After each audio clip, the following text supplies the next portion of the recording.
On the wrap-up show, I just heard this clip. They played you and Gary, I guess, fought for like an hour. Oh my God! I heard there was more fighting. Again? Yeah. Two battling bruisers. And, There wasn't even a commercial. You're kidding. I don't think so. Not for like 50 minutes. They went at it pretty good. It was very compelling. About whether Artie's like Artie is a liar, but Artie's point was, well, who doesn't lie? Especially if you're on the radio, you've got, and I thought about it. Artie is right because Artie's right about what? Okay, Gary was upset.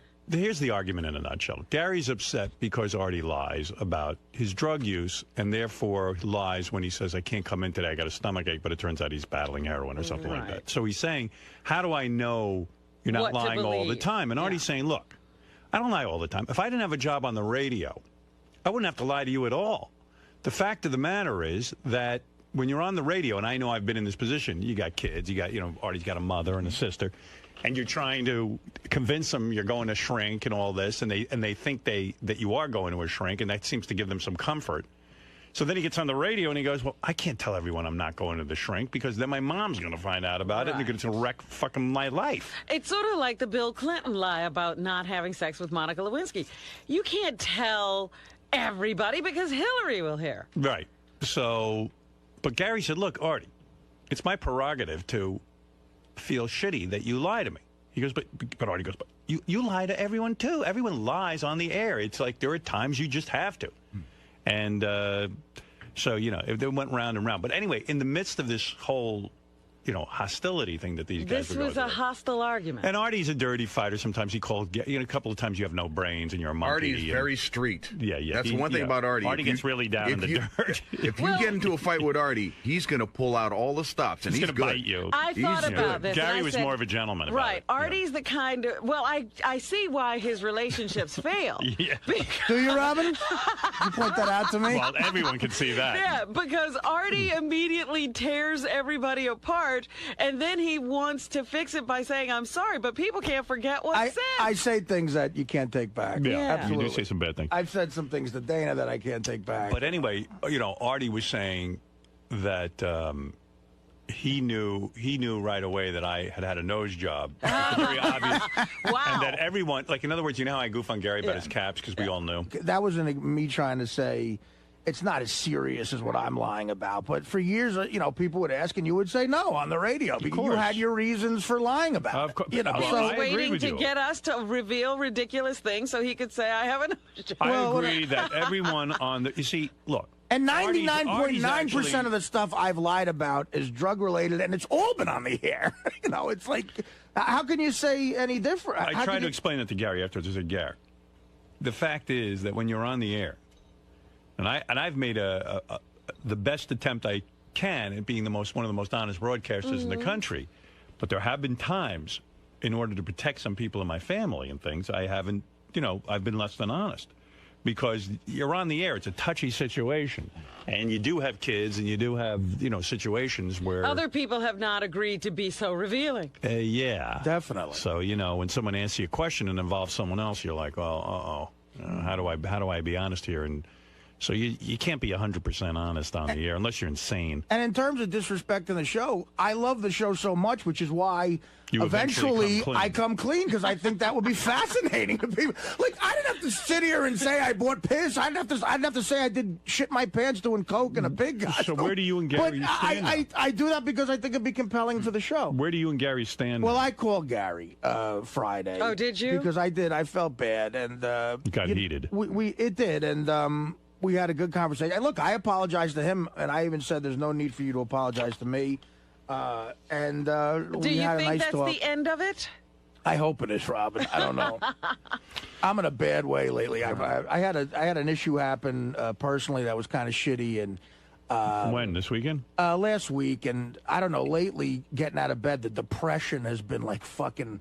I've had what I call 2 great depressions in my life. Where are you in one of them now? It feels like I'm going into one where I might have to get some medication again because I just can't get out of bed. It's like a wet fucking blanket. It's just bad depression.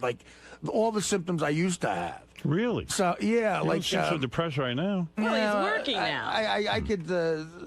I've worked through the other ones too, but I don't know. I just really felt. You ever been diagnosed like as a bipolar or whatever they call it? Bipolar is a word that's been used, but so why don't you go on meds and then if I could tell that for a while and he got better. Yeah, they're leaving you out. I took Paxil for a while, and I'll tell you, I got straight on that, and then I stopped taking it, and I was fine for years. I mean, it's like, it's that great Onion joke, depression hits losers the worst. That was a big headline back several years ago. I mean, that's just the best joke ever. And it's true, when stuff, look, my career's going great, but there's other things in my life that isn't, and I'm depressed about it. I mean, it's like, if I was, Jim Dandy with everything, I think I'd be depressed.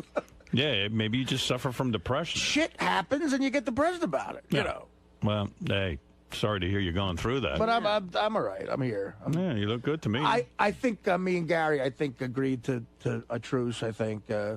I call Will, too. I call John Hine, because John Hine got hit with some residual shit. Really? He hit everybody. He only got splashed, though. No, I just said I fucked on the wrap-up show, and I don't think John likes that, Yeah, you said you don't like the wrap-up show. You said it's a bad broadcast. Clearly, I love it. I'm always listening to it. Would it be fair to say your professional life is annoying and your personal life is a 2? It's all annoying. Annoying. Everything's annoying. It's right. Annoying. I forgot about that. Yeah, my personal life is a 1, I think. Let's see. Yeah, well, there's a ton of email about this. I'm sure. Some attacking Artie, some attacking Gary, some attacking me for not sticking up for Gary, calling me a pussy because you let Artie walk all over Gary. Oh. Listen, these two guys had an argument. I told you where I stood on it. Gary has a problem with Artie. I don't. And even Artie said on the wrap-up show, if Howard has a problem, he'll come to me. But I don't.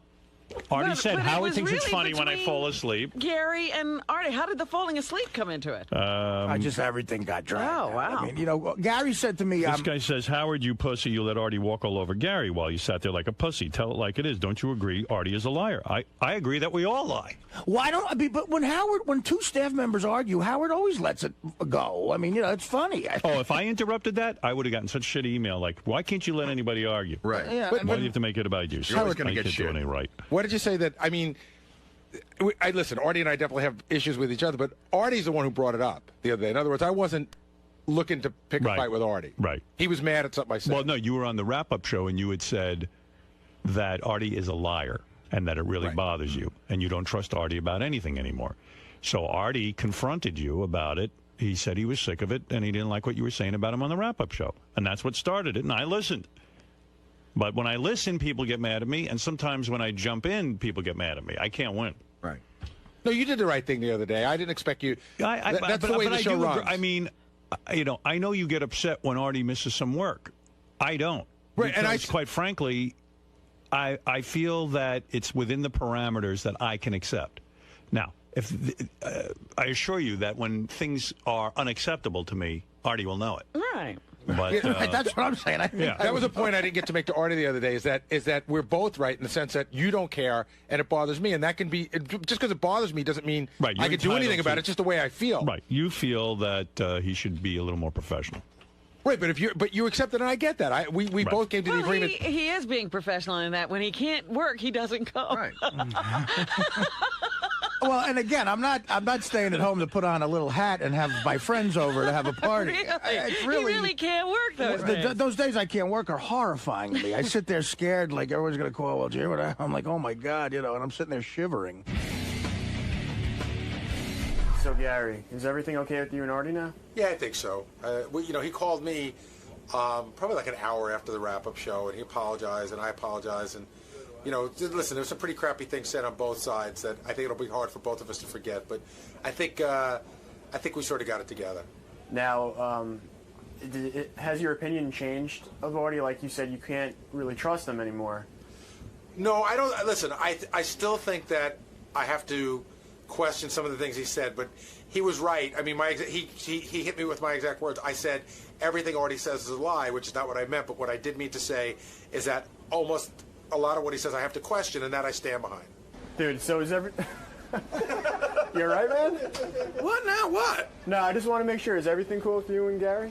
Oh, yeah. Me and Gary are tight, man. You guys are tight? Tight, yeah. Can you believe everything you say now? No, I wouldn't believe anything I do. So maybe you guys aren't tight. No, I think, unfortunately, Gary and I our friendship boat has sailed away. It's left the dock. So that was just a bullshit call? Now, the only person I have left to alienate on the crew is Brian Phelan and Scott DePace, actually. They're my only two friends right now. You could never. And they say I could never. I'll think of a way.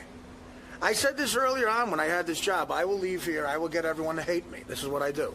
I'm very good at this. And then they don't call me again, which is my goal. Although I've made Ted hate me years ago, and he still calls me. I don't know. So I don't know. I got to do something really bad to everyone here to get them to stop fucking calling, including you, whoever you are behind the camera. Who's that? Danny? Chris? Chris. It's Chris. Thanks, guys. Don't go back. Leave the dirt, G.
Now, enjoy this new episode.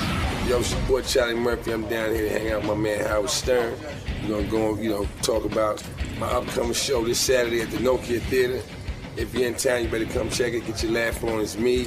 I got my road dog, Freeze Love. We've been putting it down all over the country, all outside the country. And now we back here in New York where it all goes down. Don't miss it. Well, we also going to talk about some movies that I got coming out. I got Bar Stars coming out June 30th on DVD, and I also have coming out in theaters in the fall, The Hustle. So we got a lot to kick it about. Probably gonna talk about some of my old gangster exploits. You know, we won't go too far with that. We're gonna do, all right, man, have fun, gangster. Someone tell me Charlie used to be on that Dave Chappelle show. Yeah.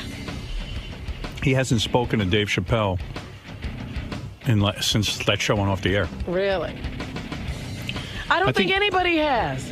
I think Chappelle had a complete meltdown. Yeah. He just said, fuck everything. Hey now, Charlie. Hello. What do you say? Charlie, good seeing you. We can have 5. How you doing?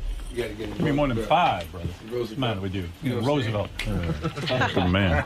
Yeah. The Roosevelt handshake. Roosevelt forever. Forever. Let's hope it's not forever. Yeah, stay out of there. Yeah, let's stay out of there forever. You never go back to Roosevelt, do you? No, Roosevelt, I don't go back to Roosevelt no more. Roosevelt is where Charlie's from and I'm from. Yeah. I don't go out there, you know. And my kids are all grown, and there's no reason to go there. Yeah. I don't. The people that are there now, I don't really know them. Hell no. I don't want to know those people out there. Dr. J is from there. Who else? Dr. J don't go to Roosevelt. No. In fact, he lies. He won't even admit that he was from there. He says he's from Freeport. He says he's from Freeport. Yeah, he thinks that's cool. Who else? He has his own basketball court in Roosevelt, too, dedicated to Dr. J at Roosevelt Park. Flavor Flav is from there. He don't go to Roosevelt. No. Although they caught him a couple of years ago running around Roosevelt, Flavor Flav. But now he's too big. He's too big now. Now he's got stuff going on. Yeah. I was just saying how you still haven't spoken to Dave Chappelle since the end of that show. Well, actually, I have spoke to Dave a few times, but in the last, I would say, 3.5 years, I don't think anyone. What? You know, my speculation is Dave had a complete nervous breakdown. Well, I don't speculate on it. Whatever it was, you know. What? Come on. What do you mean you don't speculate? That was a major thing for your career to be on the Dave Chappelle show. It was very major, but, you know, whatever's going on with him must be obvious. It's something that he doesn't want to discuss with the public. So he doesn't even want to discuss it with you. Yeah. You're not the public. You're not the public. But I have access. Maybe he looks at it like, you know, what if I tell him and then, you know, all of a sudden his career ain't going good. He needs something to spark it off. Now he's on TV spouting off about my problem or whatever it may be, you know. So right. So nobody knows there's what no it is. trust between you and Dave. I'm saying that whatever's going on must be bigger than, you know, What do you think's going on? Give me a guess. What do you think's going on? I don't know, man. I don't know what it is. But guy's on top of the world. He has a hit show, making money. Yeah. Everybody wants him. The guy's a performer. This is what you work your whole life for if you're a performer. Yeah. I mean, but, I don't know. I have no explanation for, where he's at right now. It's strange to me. Maybe it's something really weird. Anyone else, but maybe he wants to become. Maybe he wants to become a woman or something like really weird. Like he's got a real secret. Like in 5 years, there's gonna be a new female comic that's real funny. Yeah, Davina. No, we're not going that far. Wouldn't that be weird? And then there'll be a big scandal. Guess who Davina is? Wonder what he does all day, Chappelle. Well, he does a lot of stand-up. What he does? Yeah, I think he does a lot of stand-up. From what I hear. That's the point I'm trying to make, man. I don't see him out there. I don't think he's doing a lot of stand-up. Me neither. I always hear stories about how he's doing 7 hours on stage. That was almost a year ago that happened. Yeah. These are stories, my friend. Hey, listen. You don't see him. He's you become just hear... legend. Now they make up stories. Well, I think he's going to be like the Boris Spassky. You think he gets up? He just vanished. He'll come back in 10 years. You think masterful performance and vanish again? Do you think every 10 years he does a masterful performance and vanishes? Believable. Do you think? You think he gets offered a lot of movies and stuff? He must, right? I'm because sure people are still interested in the dude. Yeah, man. Who wouldn't want to work with Dave Chappelle? I don't know, but anybody would. Yeah. But he's turning down everything. Yeah. It's weird to me. I mean, when you're a struggling comic for years and years, you're not making a lot of money. I mean, let's face it. And you're working hard. You're working hard. And then you get this huge success. But, he was rich before, a lot of people don't realize, he was rich before the success of He was? Yeah, from what? I mean, he was Tom Hanks' best friend in You've Got Mail. He was in Con Air. You don't get a lot of money for that. But I'm saying he was a comic selling out clubs all over the country and doing major Maybe he was the movies. king of your retreat. From what I understand, he was rich from doing stand-up, from before the show. Really? Yeah. When you say rich, what are we talking? You're not talking about like your brother, Eddie Murphy's money. No. That's mega. That's crazy money. That's different. Yeah. But the first day I ever sat in the Jackie chair, first day ever. Yeah. So it's May of 2001. Chappelle was in on the news, and afterwards, I knew him a little bit from clubs and stuff. We went for a walk. We were both going to the same place. Right. And we walked for about an hour in the city. And this is about a year before Chappelle's show hit. And he was saying how he already hated the movie business because he had to play Eddie Griffin's second banana and Undercover Brother. And yeah, that's my point. So he finally got to be the guy in front. But he got a lot of big network deals before really? that, very lucrative. Yeah. And my buddy who worked in advertising calls me up and goes, "Hey, Art, do you know Chappelle? We just heard you on Stern with him." And I go, "Yeah." He goes, "BBD&O, we got an offer from Right Guard." Oh, to do a commercial? Wow. And we want to pay him $750,000. $750,000. Oh, no kidding. They're talking to you. Yeah, he made a lot of money, man. And that's the pre-Chappelle show, Chappelle. Wow. $750,000. Made a lot of money. What do I know? So that probably has a lot to do with why it may just be as simple as I have enough money. I want to be with my kids. I want to be there when they come home from school. It could be that simple, man. Maybe he never really had. This takes that from you. Maybe he never really had a struggle.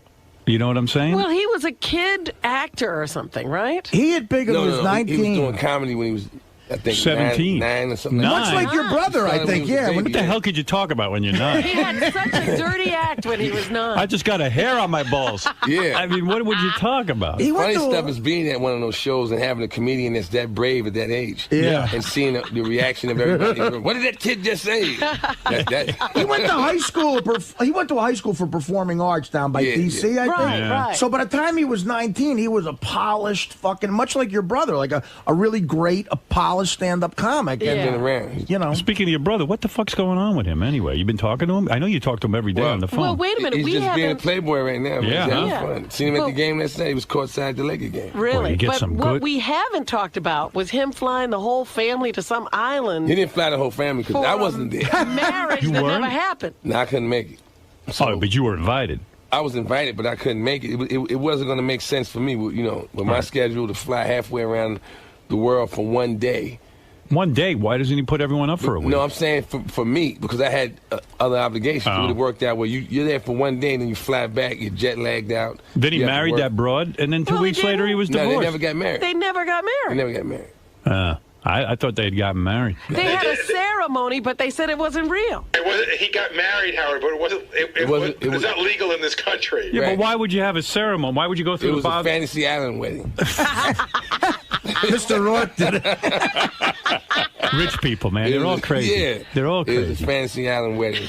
No kidding. Tattooed, Mr. Rourke. See, you're probably the only guy who could go up to your brother and, like, goof on him for that. You know what I mean? Say, what the fuck are you doing, man? What are you doing? Yeah, man. It was, hey. It's crazy. That's Hollywood. That's Hollywood, man. You know what, though? He falls in love too easy.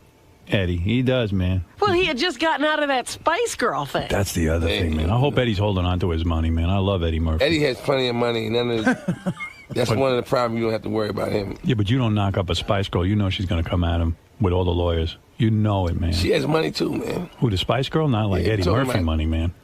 But when you have money, she doesn't have to have Eddie Murphy money. She's well off. She got enough money. Yeah. She still wanted money. Some of these girls are greedy bitches, I'm saying, but if you're well off, how could you justify wanting money? No, but some you're of these, well off. No, wait a second. Some of these girls are greedy bitches. No matter how much money they have. You can say you want it, but you're not going to get it. Yeah, you're well off. No, but she's still going to say to Eddie, listen, you're the father. You got to chip in. I'm not paying all. Even if I got $100 billion. And we had a human baby, right? The baby's human. Right. Okay, he requires the same thing as any other baby. Right. He doesn't need, my baby has to have, everything. Yeah, the baby has to have special artwork. I think there's some broads and some lawyers crazy enough to go, no, the baby's not human. It has special needs. It has special needs. Special needs baby.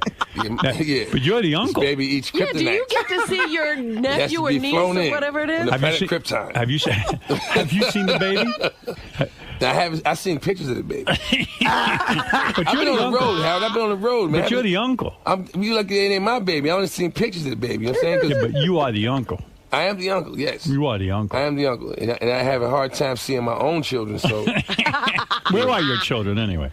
Right in New Jersey. In Jersey? Yeah. They're living in there? But you live where? I live in New Jersey. Oh, okay. I live with my kids. We live in the same house. All right. So I get to Who see does them. that anymore? Yeah, really. Well, I'm still doing it, man. You're old school. What are you, high? What's your story? I got shades on, man. You do drugs? What do you do? What type of drugs? Do you smoke weed? Absolutely. You do? You love it? You hear my voice right now, right? It sounds like you're smoking weed right now. You love weed? Do I love weed? No, I don't love I love people. Right. I don't love weed. No. I love people who can get weed. Yeah, I love people that can get weed. People that smoke weed and people that have no problem with smoking weed. How often you smoke weed? Quite often. Really? Every day you smoke weed? Quite often during the day. Really? Mm-hmm. Maybe you got a problem. So what? If that's your problem, with all the problems that these people have, man, come on, man. That's your problem. It's not a big problem. That's not a big problem. I mean, it's not a big problem at all. Who you smoke got with? People that go to jail for snipping other people's shoes, man. Right. So that could be my problem. You smoke? I could be able to, Charlie, do you sniff shoes? Howard, I don't want to talk about that on the air. You smoke with your bros or with your hoes? I don't got no hoes. Right. But yeah, I smoke with the bros, man. Yeah, you got a posse? Like you got. I don't have a posse. No, I don't have a posse. To me, that's unnecessary. Do you have male friends? Me, I got my manager, and I have my opening act, whose name is Freeze Love. He's normally with me, and that's it. But who do you hang out with on the weekend? I mean, when you hang out with kids. Your kids, I know, but not 24 hours a day. Even your kids don't want to hang with you that much. If I'm not with them, guess what? Then it's by myself. Because really? Because work, you're always around people. And when do you write your comedy? When do you do that? When I'm by myself. When you buy, that's when I can think of stuff and everything. But when you're entertaining other people or engaging with other people, nothing new's coming up. Right. You got to recall that. Yeah, you're pretty serious about this comedy, man. You really. Oh yeah, man. I had to be serious about it because I knew what I was up against when I got involved. I knew what everyone was. Their first thought. Oh, okay. Well, your brother. We'll see what's going to happen with this. Your brother finally gives you some respect. He gives they you all respect. give me respect now they do. They see me last. Right. But in the beginning, the first couple of years, it was like, okay, yeah, all right. Yeah, right. Eddie Murphy's brother, big deal, right? Then all of a sudden, man, you come out and you're a funny dude. I've been around, man. Fuck everybody. We went over. We went over to Sweden, right? Yeah. And I remember I told them I was going over. They was like, "You going where?" I was like, "We're going over to Stockholm, Sweden." Oh, really? For what? To do comedy. They got real quiet. To do comedy. I said, "Yeah." Hey, tell me how it was when you get back. I said, "Okay." I went over. went to go on stage. The dude introduced me. Vlasniten Sluten Slaten Charlie Murphy. I was horrified, like, oh no. But you know what? The show went just as well as the shows go here. Really? And the big thing I had left out of the equation was that the people over there, not only do they speak English, they speak 4 other languages too. Right. Fluent. Right. And they can understand, sensibilities in all of those languages. But do they understand where you're coming from? They understood me. I'm going back. You're going back to They school? have me back over to tour the whole country. Look at you. So yeah, it was great. And you can see Charlie Murphy in Bar Stars, available on DVD June 30th. What's Bar Stars?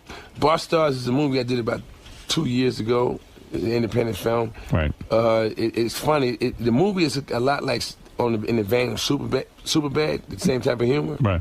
And I did it because it was going to appeal to young people. It's these guys in college, and the film was funny. He was spoofing the bar scene over a 3-generation period. Right. I actually worked the door at this bar for 30 years. Like, you see me in my young 20s, and then I'm in my 30s, and I'm still there. I'm in my 40s, and by now I'm kind of bitter. Yeah, and you're still I've been dealing a with the doorman same for thing. 30 years.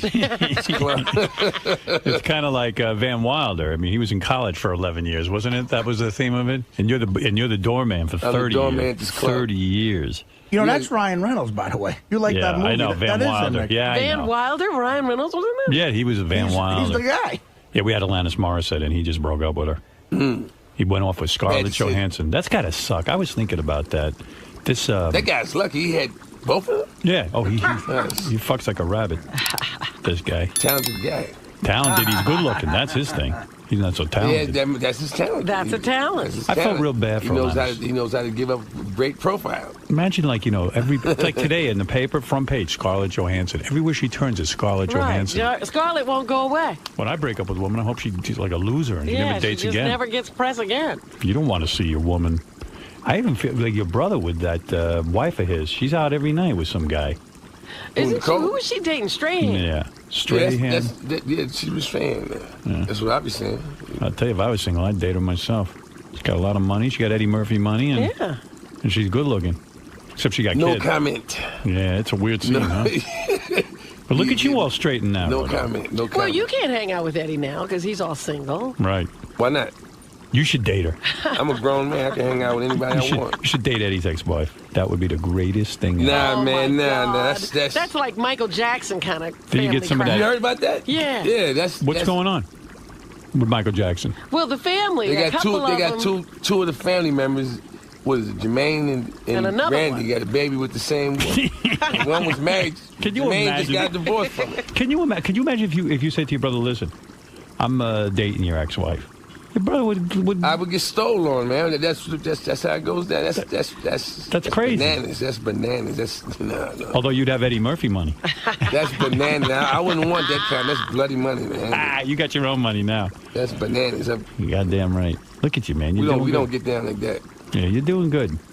So who you voting for? I'm doing the best I can. Who you supporting for the? I hear you're a McCain guy. A McCain guy? Yeah. I'm gonna tell you something about McCain.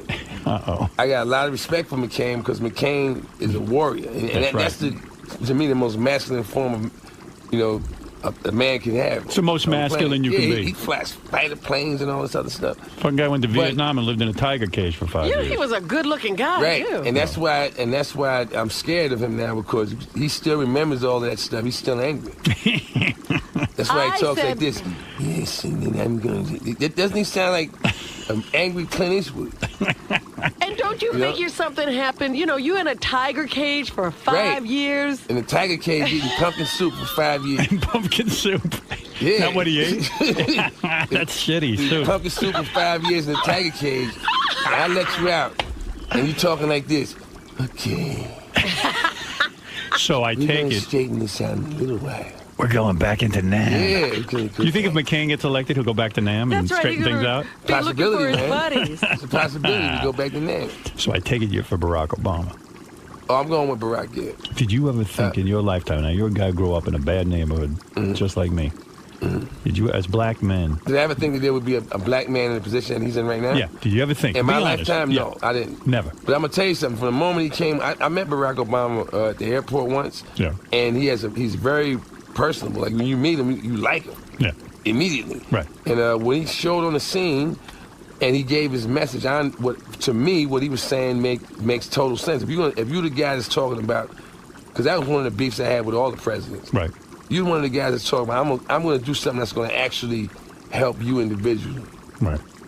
It's going to touch you personally. Yeah, that's the guy that, nobody ever came to me. Nobody ever had a message that added up to that for me. How is he going to help us personally, though? Well, I don't he's understand. talking about doing things. What's he going to do? To reinvest in the infrastructure of America rather than to be reinvesting into the infrastructure of Iraq. And that's going to help Instead you? of building roads, yeah, it's going to help me. I thought he was going to buy a joke from you or something. Well, now I'm talking. He's talking about upgrading the school system here. That's going to help me. Of course. You know what I'm saying? Yes. So yeah, those are the things I want. I'm interested in. I'm not. But do you really think of him as black? I mean, I think of him as white. I don't think of him as black. I think of him as green. I think of him as white. Green, man. He's green. He got a white mommy. He has a white mother and a black father. That's what I'm saying. But the black father didn't raise him. In Roosevelt, we used to goof on guys like that. We would call them, white people. Quite frankly, like I said, he grew up in Hawaii. They used to call him Zebra.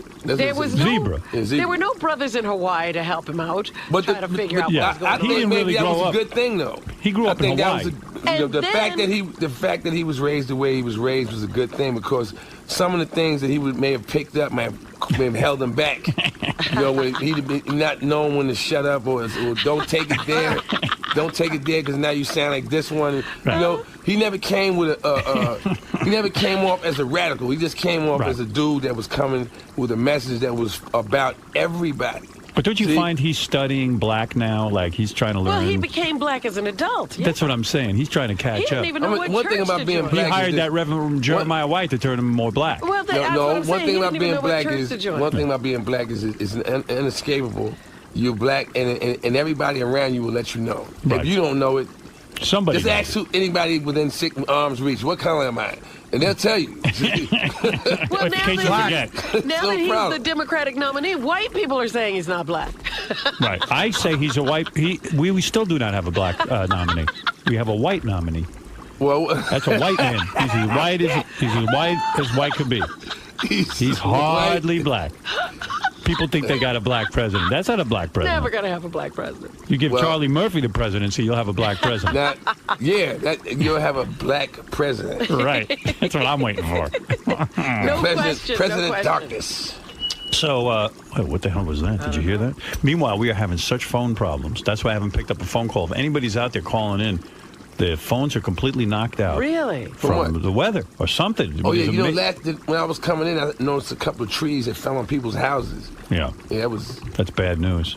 Yeah. But if you're waiting for a black president, you got to get President Wesley Snipes. Now, that's a black guy. President Wesley Snipes. You're not kidding. You think about What about that? What about he's going to go to jail? Yeah. Yeah, but I'm going to tell you something, man. What do you think about that? That's not as scary as some of these other people that's going to jail. At least Wesley can fight. Right. Wesley knows how to handle himself. You think some other dudes going to jail, that you got to be kind of worried for them. And that is, Wesley Snipes is Blade, man. They don't even worry about it. You're not kidding. But is that Hollywood fighting or is that real fighting? Oh, he knows how to fight. Yeah, Wesley can really fight. You know him? Yeah. Compared to Wesley, you're white. I don't even think of you as a black man. No. Absolutely not. I'm not white. You're very white compared to Wesley. Go downstairs. I'm telling you how. All we have to do is we'll walk downstairs and I'll just stick my hand out and grab anybody and say, "What color? What color am I?" Wesley is the blackest black man I ever met. I met Wesley. He's not the blackest black man I ever seen, but he is as dark skinned as a brother could be. We come in all shades, man. Well, when I lived in Roosevelt, if you were very, very black, they would make fun of you. That's right. That was back, black kids would that make was the fun way of it you. was back in the 70s and the 60s. Yeah, if you went two black people alone, and one said to the other one, "Yeah, you black," whatever. Yeah. That was fighting words. That's right. I had fights over. I remember one time I was like 8 or 9. This dude walks by my house and goes, "Yeah, Black Charles." I said, "Yeah, Black Wayne." He said, "What'd you call me?" These is two black kids, man. Right. I said, "I called you Black Wayne." And then we started fighting. Over who was blacker. See, yeah, you have to. That was all. that was all rooted in ignorance. As you grow up, and you become aware of who you are. In my neighborhood, if you were a dark-skinned, that's right. If you were a dark-skinned black man, you took a lot of shit. But you took it on either end. Kids would let me tell you something. Even now, if you grew up in a Jewish neighborhood, you don't know nothing about being black. Like, I'll give you an example. Barack Obama had the exact same message. Right. But he had my complexion. Oh. Nobody would have heard the message. That's right. That's what I'm telling you. They could have never got past, hey, this guy's blue-black. They could have never got past that. And that's what, in essence, he's healing, is that ignorant way of thinking, because, anywhere you go in the world, no matter what kind of person you're going to hold up and say, they represent a race or whatever, you can go find an example of that person that is doing whatever you think is high-tech. So you're saying he has benefited from being a light-skinned black man. No, if he was as black as you were. I'm saying that it's good that he's because of him, maybe one day somebody that's darker than him can do the same thing that he did. He's so concerned about getting darker. He's been putting on sunscreen. They call it Barack Obama. One of those big floppy hats. Had him in a big floppy hat. Yeah, sunscreen and big floppy hat. If he gets any blacker, he could lose the whole thing. He cannot afford to tan. He had one of those big, yeah, he looked like a plantation hat. A beekeeper's hat. He had a beekeeper's helmet on. I just want to say, too, my point, what I was saying about Barack is that I look at it like this, man. America is composed of, is a melting pot, and it has everybody here. Everyone's So here. I would like to see everybody get a chance to drive in a car. Not just Barack, but everybody. Look, next thing you know, I think every race has somebody. You'll want an Asian president. Yeah, why what are not? you saying? Why not? Asians live here. All right. You know what? Why not? Why not have a president? Why not a female? All of that. Why not? I'll have a black president, but not an Asian. It should always be about who's going to put it together and make everybody. We almost had a broad running things. Look at the bullet we ducked there. Jesus Christ! Oh my God! Could you fucking imagine? I felt bad for Hillary Clinton because before Bill Clinton used to be an honorary black man, and now the election happens. There's this whole nomination process, and even the black guys are going, Bill Clinton's a fucking racist. Everybody turned on the guy. Am I right or am I wrong? In a way, he did show his hand kind of negative, You think so? See, I told you. I don't feel that way. I feel you weren't listening to what he said. He was an honorary black man. No, but he was doing little things like going, be sure you know what you're doing. I mean, you're going to have to live with the decision you make. You feel when I see you saying stuff like that, putting it that way, like, what do you... It's like you're talking to one of your kids going... Are you sure you want to marry that guy? And when you're doing it like that, wait a second. When you're running for election, you have to say you better be careful about your decision. When you're running for election, you have to go for blood. I understand that. But yeah, I think you're being a little sensitive here. No, he said other things. Look, I'm as black as you are, and I know what I'm talking about. You know what Barack should do? He should hire a real black guy to stand next to him so he always looks white. Like Yaphet Kotto should be. Barack is a real, trust me, he's a real black guy. Whether I'm sure he knows it, but I'm saying whoever out there doesn't think he is. Well, he's half white. No, we're trying to get him elected. Check on him. He's not black. Yeah, Charlie, listen. I don't think that his color is going to really play or prevent him from becoming president. I'm looking at him and going, what we're looking at is some dynamic energy here, because him becoming president changes the whole... Now, let me ask you something. You're making a lot of money now. I know you're a millionaire. You're on your own. You get nothing to do with any brother. Well, that's why I'm endorsing Barack Obama, because... But let me ask you something. Now that you're a rich dude... Yeah. You're going to get taxed like crazy with this Barack Obama. He's going to raise your taxes. Barack Obama was talking about, as far as what I understood him saying, was he's talking about corporate taxes. No, he's taxing everyone who makes more than anyone who makes more than $200,000 a year is rich to him. Yeah, well, that's you. Let's put it in perspective. Go ahead. If my taxes are going to go up, okay, to help somebody who has nothing. All right. Okay.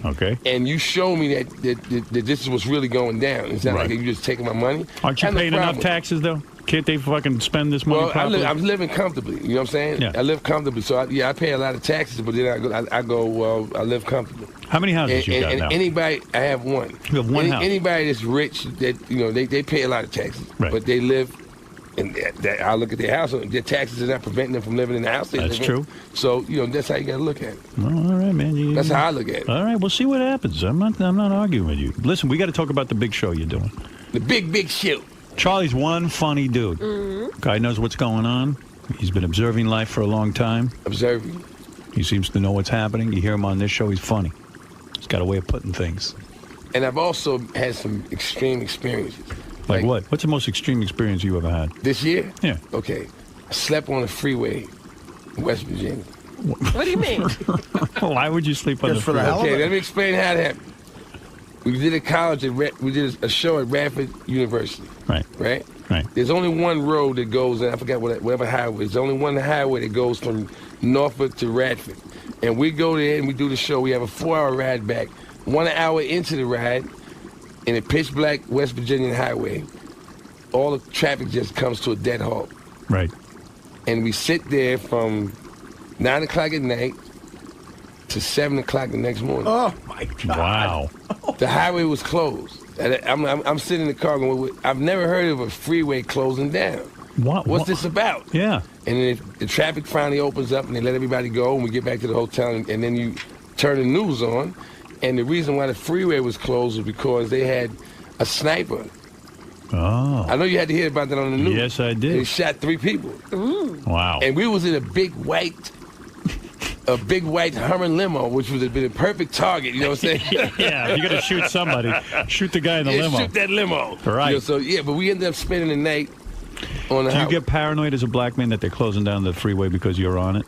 Do you ever I didn't think know. that? No. Especially in West Virginia, there was a hotbed of racism for a while. I don't get paranoid. I get stuff you. like You that. think there was a report? As long as I There was a report they saw a black man. driving through town. They saw a black man driving through town, and they There's a closed down. couple of coloreds just did comedy at the Did some comedy and made some communist jokes. Right down there on the freeway. There's a black man in West Virginia making communist jokes. Making communist jokes up around here, these parts. Well, listen, you're doing good. I'm proud of you. Yeah, I've been blessed, man. I gotta admit it. You got any movies coming up? With you wrote 2 movies with your brother. You wrote other movies. Yeah, and I have the movie Bar Stars we spoke about. And then there's another film. You know that guy Al Shear that was on BET. He played hits, and he was also in Glory Road. He was one of the players, and he's on Ashton Kutcher's Punk. He's just like his sidekick. Me and him did a film together. It came out real funny. It's called The Hustle, and it should be coming out in the fall. So, I'm working on, a couple of things, and I'm trying to get a TV show with Pauly Shore right now, too. No kidding. All right, well, you got a lot going on. So we got it. And say hi to your brother for me, too, because you know what? I don't know what he's doing. You don't never go to L.A.? I don't ever see you out there. Never. You always I haven't been there in 8 years. Yeah? You got to tell your brother, slow down with these broads. He's got to... Why? Because if you're not married, why slow down with the broad? No, just don't get engaged and married. And don't knock him up. I think he's good. I think he's good with that. Tell him to wear a rubber. I think he's good with that, He didn't wear a rubber with that Spice Girl. Hey, man, He's got to. Neither did the next guy. Well, you got to think about it. Listen, Charlie, it's always... something we don't know about all that. Charlie, it's great seeing you. Charlie, how'd it go in there, man? Oh, man, it went great. You didn't hear it? Yeah, I did. It was good. Just wanted to see how you saw it. That's world-class radio. That's how it's done. See, if everything falls apart, I know I always got a job. So what do you like the most about doing Howard's show? Is that you're free to do anything? What I like about Howard Stern is that you can basically talk about anything, and it's all, it's done the right way. If you want to do this type of radio, watch how he does. All right, man. That's how it goes. Thanks for stopping by. A live, brand new show. I'm trying to figure out which mic George is on. It's been so long I can't remember. George, what mic? George is here. Hold on, wait. Hold on a second. Say something. Good morning. Good morning. Guess Am I on? Yeah, I couldn't remember which. Good morning. How are you? I couldn't remember. Just fine. I couldn't remember which switch worked the microphone for your.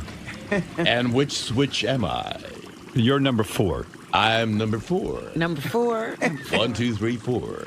What a great voice. How are voice. you, George? Iconic voice. When's the last time you were here? I think it's been more than 3 months. It's been much too long. And congratulations to you on many, many counts. Certainly on your upcoming wedding and the merger of Sirius and XM. There's another marriage. That's right. And congratulations to you on California allowing gay marriage and the fact that you and Brad are getting married. I already sent you. Did you get our gift yet? No, not yet. Yeah, okay. We've been out of town an awful lot. All right. I'm a happy guy to be hitched to the guy I love with loving family and friends surrounding us. How much happier can one get? It almost became like the biggest thing in your career, even bigger than Star Trek or Heroes. I'm telling you, the way the press covered it, we weren't quite prepared for that. We were just swarmed by that massive media coverage. Well, there's you, there's Ellen DeGeneres. Yes. And last weekend. Yeah, I mean, that's it. You know, here gay marriage went through, but they needed to put a famous face on it. And you guys were right there. You became the spokesperson. Well, we're doing what we wanted to do, and our Supreme Court finally gave us, well, they said, you guys have been living in sin for 21 years, so it's about time you made it legit. That's right. Might as well make you legal. Are you nervous? When is the wedding? It's the 14th of September. Okay. Next month. Did you get a marriage license yet? Oh, that's when we got that massive media coverage. I see. So we do have the license now. Now, when you get a marriage license, because I've been looking into this, you've got to. Oh, you haven't gotten yours yet? No. Oh, you haven't? No. Oh, even though it's been reported everywhere that I'm married. That's right. I don't know how the fuck that happened. I mean, there must be 5,000 reports I can play you about that I got married this weekend. And I wish everyone would calm down. Who cares if I'm married or not? I'm telling you this. I never saw such interest in a non-thing. Too many media outlets. Yeah. And they love to get it wrong. Yeah. I mean, they had us already married, too. All we did was get the license. Yeah, so you got the license. Did you have, you have to have a birth certificate? Oh, you do? Yeah. A driver's license. We didn't have to have our birth certificate, only our driver's license. That's it? And $70. You have to have a birth certificate? Oh, yeah. You have to have, there's 4 or 5 things you have to have from each column, and you have to match one of the columns. Really? Yeah, Not in California. You have to have a birth certificate, a driver's license. I've got to have my divorce papers. You're I want you to prove that. Yeah. You have to prove you're divorced. It's a whole fucking deal. I thought of a couple loopholes though for George. You could, I think, they just specify gays getting married, not 2 men. I think you could have said. No, they said marriage equality. But I think you could have years ago gotten married and just said you guys weren't gay. You just were 2 guys who wanted to get married. No, you couldn't. What are you talking about? Yeah, you just say, look, we're not gay guys. We just want to get married. So when my question was, when you went down to the, City Hall, the City Hall, go. Did you have any thoughts like, wow, this could fuck everything up. This could mess it all up. Did you have any kind of trepidation? We were a little nervous, not because of that, but because it was, something that we hadn't expected to happen, and we were really excited about it. But how did people know you were going down to City Hall? Well, the press, this was the first day that marriage equality was going to start happening. So the press was there in mass. And when we showed up, we were just, swarmed by them. We couldn't move. And then they asked, the mayor of West Hollywood was making a speech, and they asked me to make some comment at the same time, too. And so I said, may sweet equality live long and prosper. This is a big career move for you in a way. I mean, I never saw so much publicity. You're on fire. Do you think he's getting married just for his career? I think it's for Brad's career. I don't think so. Yeah, Brad's become a name now. I know. Mary Ann from Brooklyn, you're on the air. Good morning. I was going to congratulate you. I wanted to be the first caller, but I can't believe I was sucking into that. It was all over the post, the computer. People were calling me wherever I went. People said, I said, yeah, I guess. Barefoot on the beach. I knew it couldn't be at all. No. We first. Tell me, I would tell you when I'm getting married. I told you, we're having a family thing and a thing for our friends. So why did the Post print that? Why? Everything they print about me is wrong. I mean, in fact, I spoke with Lisa G through a third party, and because I said, well, according to Lisa G, and Lisa G said, look, I never reported that. I reported that Beth was going to wear a sundress or something with your family. Right, and barefoot on the beach. Something like that, and that's not even true. I don't even know what that is. So here's every media outlet reported it, and it's completely false. Could I give you my take, Howard? Is this going to be around like the Labor Day weekend when you have vacation? You know what? I don't even want to talk about it anymore. I'm sick of it. I'm actually starting to get what do you call that? Cold feet. Not because I have any doubts about Beth. I just don't like all of this hoopla. It's too much, Howard. It's too much for me. I'm not George Takei. I can't handle it. He can't take it. I can't take it. You better talk him down. It's for you and your family to be I should have just taken her off somewhere and married her. That's what I wanted to do. I love you so much, Howard. I saw your tattoo on your ring. This hot, sexy thing, Howard. If it wasn't Beth, I wish it could have been me. No, you don't. Even Trust you me. laugh at that. I love you. You don't want me Howard. mounting you. Trust me, Marianne. I love you, All right, thank Howard. you very much. Congratulations. You have no anyway. idea what it's like when I mount a woman. Are you getting helicopters flying over your place? No, nothing like that. Oh, good. Yeah, it's enough already with this marriage stuff. I know. The press... I'm like the bride-to-be here. Poor Brad. I saw him on the newscast when you guys were getting the marriage license. He looked like a deer in the headlights. He does not like being on camera. He looked like he was frozen. He gets very nervous very easily. Yeah. And the cameras and the photographers and the crowd really shook him up. Was it a romantic night, the night that you went and got the marriage license? I mean, here you'd been on TV. The two of you had been interviewed. Was there sex involved the night that you got your marriage license? The night before was wonderful. It was, because he was excited and you were excited. Exactly. But the night the night after we got the license. So you guys were so worked up. He was completely frozen. You guys were so worked up, Really? you blew each other and then went down to City Hall. Wow, that's right. Right. We were, That's right. We were energetic. We were just full of vitality. Oh, wonderful. Let's go down and get the license. Oh. It was a happy occasion. Why not celebrate? We're getting the license. Now, in a situation like that, do you switch off positions? I mean, Of course. like who gets it? Or You don't have to be gross. Come on. That's very we're personal. all thinking heard it. of the You numbers. brought it up. 69. Well, you two blew each other and went down. I'm sorry. I'm You know sorry to what? get gross. Listen, George is not only in a gay marriage, he's in the gayest marriage. Well, I'm right. just curious. So you made love to Brad the night before you got your marriage license. And was it on a night you typically don't make love? Because I know you have set nights. That's, well, Sunday. Right. Sunday's actually, it's the morning. Sunday morning. Is always. Always. No matter what. When you should be in church, you're fucking a guy. Well, I am in church. Sunday morning always, right? Sunday morning always. Right. And then this was not a Sunday, was it? No, it was I think it was a Monday. Monday. So right. So Sunday you had your normal sex. Right. And then Sunday night we did. And Sunday night you did because of Monday. Monday. Oh, so it was a double header. And Monday night, nothing happened. We were really we're exhausted. Well, I could have gone. Artie's gonna pass out. So you wanted to do Monday night is when you watch football. So why would you? Brad was all frozen up. He was so, he was a nervous wreck. Really? Yeah. I understand that. Is Because he first of getting all, cold feet? We're talking to George. No, Maybe because there was- Brad is getting cold no, feet. because there's, he's not used to all this attention. I mean, I understand. But He they was were going- at home. He was going but he was going down to City Hall, and reporters are going to cover this thing. And what about your penis?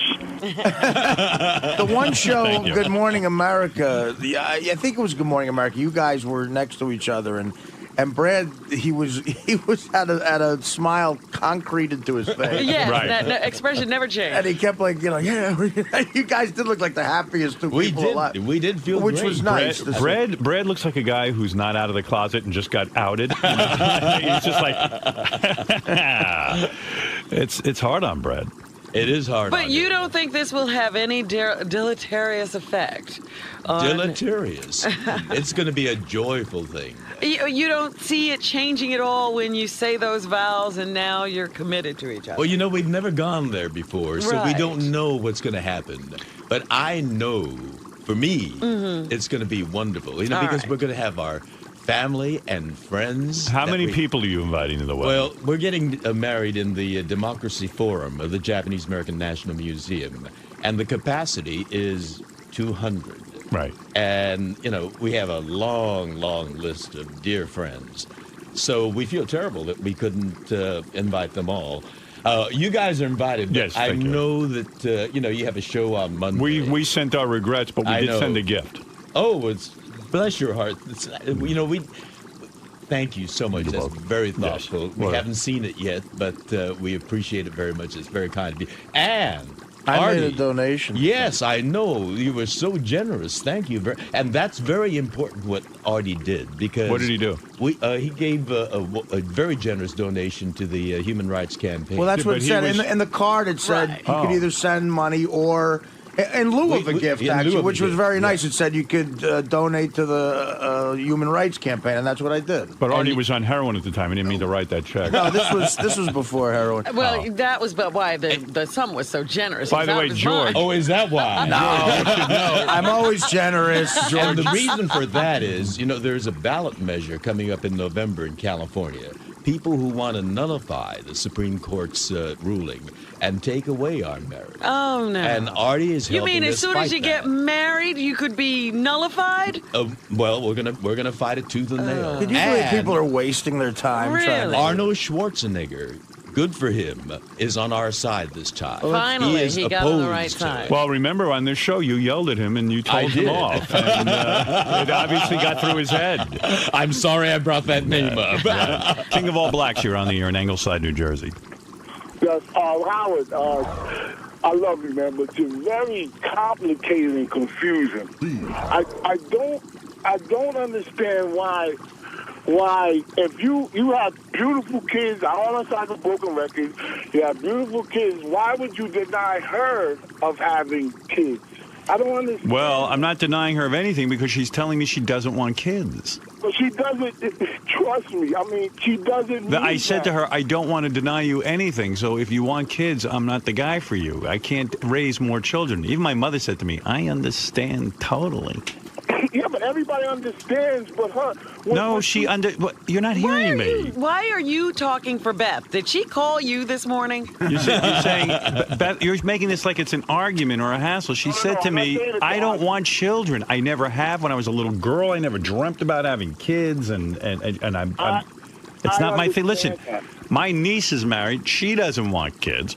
Robin's been in a relationship. She could have had kids. She doesn't want kids. There are people out there who don't want kids. My friends Will and Carrie are married. They don't want children. I could point out a lot of people who don't have children, King. And then a lot of people go, then why get married? And I go, well, as long as there's sex involved. That's still your decision. Right. It's nobody's business but yours. Okay. So you don't care about the resentment that her family's going to give you secretly. Well, I don't care about her family resenting me. I just care about her. It's still Beth's decision. They can't resent him. But do you honestly, can you have Beth come in and take a lie detector test? Yes, I will do that. Should I do that? I'll do that. Why would you do that? I mean, you've got to be trust. You have to trust your spouse. No, all right. Yeah, I won't do that. I trust my spouse. You better not. You better not. Where does it end? How many that you can make in a relationship? We're going to have her in here every week. Beth said to me, if she feels like having kids, then she'll end the marriage. Right. Yeah, right. That's what she said. Yeah, right. Well, that's easier said. What do you mean, all right? Don't let love blind you. Listen, what she's saying is because I know how you might be. I perceive you as being kind of like subtly controlling a little bit, and like in the sense that she's gonna say what she thinks you want to hear. Right. Well, maybe so. But let me tell him something. There are people who change their minds. That's one thing that can happen. She right now does not want to have children, and this is a fine relationship for her to be in. But there are also people who say, you know what, I want to be with this person so much, then I'll give up that dream because I want to be with them. Well, she's the first one. She told me last night she loves being with me. Right. As I was sitting there goofing on the Olympics. Well, obviously she loves being with you, and you love being with her, but she's still saying something that she thinks you want to hear. That's not necessarily the case. This is so King. silly. Just stop it. You think He Jillian? doesn't even know her. Why are we listening to him? Let's say Beth and I broke up. You think Jillian Barbary would leave her husband for me? I think she would. Listen to the way she's carrying Yeah. on. I think if I called her and I said, think "Look," the Grant is only safe as long as you're hooked up. yeah, yeah, I really believe that. She told me she would have she'd sex get with rid me. of that tattoo in a minute. She came right up to me. She said, "I'll have sex with you right now."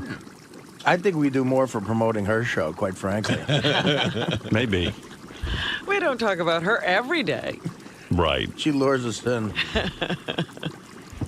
Johnny Frado. Hey, Johnny. Hey, what's up, Howard? How you doing, bro? I'm calling you to tell you I hate to agree with King of All Blacks, but I'm telling you, you're going to have kids. I'm not. I'm not like you, dude. Johnny, did your wife... wife... listen to me. What? I swear to fucking God, I swear, I did not have any intentions to have kids. Not the second time around. Right. Well, I got one and one in the oven. Well, why? But how did that happen, Johnny? You know what, Robin? I don't know. I mean, you know... You wear a rubber, you won't have kids. Doesn't he know that if you have sex with a woman, she'll get pregnant? What happened? Your wife started, like, browbeating you into it? No, this wasn't nothing discussed. You know what happened? I'll tell you what happened. She snuck up on me with sex, with no rubbers, with no nothing. She snuck up on me. Howard. Nah, you knew what you were doing. Absolutely. You wanted a kid. You were barebacking it, and you knew what would happen. Howard, never have I had sex and said, having a kid is the last thing that I think about. I'm a shallow man. Yeah, but Johnny, you let it happen. I did let it happen. Yeah, so that's you. That ain't me. But I'm telling you, but listen to what I'm saying to you. This girl is a rational girl. It's not the girl. Like Robin and I said the last time, it's the brain. It's the body. No, Johnny, this was you making a decision to... Johnny, you made the decision to have the kid. You put it in her and you came. Yeah, but I mean, that ain't me. I honestly didn't. I never once, while that was going on, did I think, oh, our kid's going to result from this. I know that's very retarded, but honestly, I never gave that a thought at the time. But Johnny, just because you never gave it a thought doesn't mean you didn't do it. She didn't trick you. Right, you wanted a kid. Robin, I'm saying if you trust me, Johnny, if you didn't want a kid, if someone said to you, look, if you put your penis in this woman, your penis is going to fall off. You would wear a rubber every time. No, but I'm saying to you, yeah, but there was you knew what you were doing. In other words, if I put my penis in Beth without a rubber, you're taking a chance. Then I'm going, hey, okay, I want to have a kid. On some level, there's something in the back of my mind saying if that happened, that'd be a good thing. She wants a kid, I'm telling you right now. Well, you don't know this girl. No, because see the thing with the animals, like I told you, a long time ago, we had a dog. There was a dog. Dog was the baby. Everything was fine. Dog was ask her where the dog is now. Dog's in Iowa. The dog got shipped out? Oh, the fucking dog. Oh, talk about and the motherfucker turned on me. Because he thought, she didn't want him no more. The dog was the baby. She bought clothes for the dog. The dog had little feeties and coats and sweaters and all kinds of stuff. And I thought, okay, this is perfect. We just keep dressing this dog up. It'll stay little. There's the play. All of a sudden, down the pike, here comes a baby. Now here comes another one. Wow. You know what I talk about every day? Baby names. Yeah. That's all we talk about. And you hate kids. I do hate kids. That's the fucked up part of this whole deal. I know. You're not even happy with your kids. No, I'm not. No, they've been a big disappointment to you. I raise them bad. That's what the problem is. I raise them. You're not a good father, right? I'm a terrible father. Right. Well, I buy them a lot of shit and everything, but they want to talk to me and stuff like that. Yeah, what's up with that? I know. I'm in therapy. I had to learn how to talk to my kids. Buy him someone to talk to. Listening to all this. I'll tell the little kid, go talk to Johnny. He's closer to your age. You know what I mean? You have a lot more. Poor Johnny. He likes you. Why, Johnny's in the room now playing. They fight over Guitar Hero. I had to go in there yesterday and tell him, okay, both of you motherfuckers, shut that thing off. Johnny's 29. He's 7. 29 and 7. That's an age spread. I'll tell you, Johnny, I don't know what... And play Guitar Hero. I don't know what you're doing with your life. I'm trying to save your life right now. Well, you are. I'm telling you. I'm not having kids. Beth, I'm telling you, Beth is. You can see just from pictures of her how she is a very. I'm telling you, it's coming. So then we shouldn't get married. No, but this is Johnny saying this. I know. Johnny's ruining it. Sure. Nail Jillian Barberie when she gets to the wedding, not before the wedding. Not after, before the wedding. Right. All right, listen. You get your revenge in advance. Johnny, I got to move on, but thank you for the call. You know, Howard, listening to this discussion, it makes me so grateful I'm gay. You're not kidding. It eliminates a lot. We can have sex and not have that anguish at all. I have a gay friend who once said to me, he goes, oh, man, he goes, if I was heterosexual, things would be so much less complicated. I go, no, just the opposite. Really? Yeah. There are no accidents in gay sex. No. Anything goes. You'll be fine. No babies involved. It's the way God meant it to be. Well, I don't know about gay. that. Babies would be at our choice. That's right. That's what I'm saying. You can't accidentally do it. No. Well, and Jason had a bachelor party over at Rick's Cabaret on Thursday at noon. Yeah.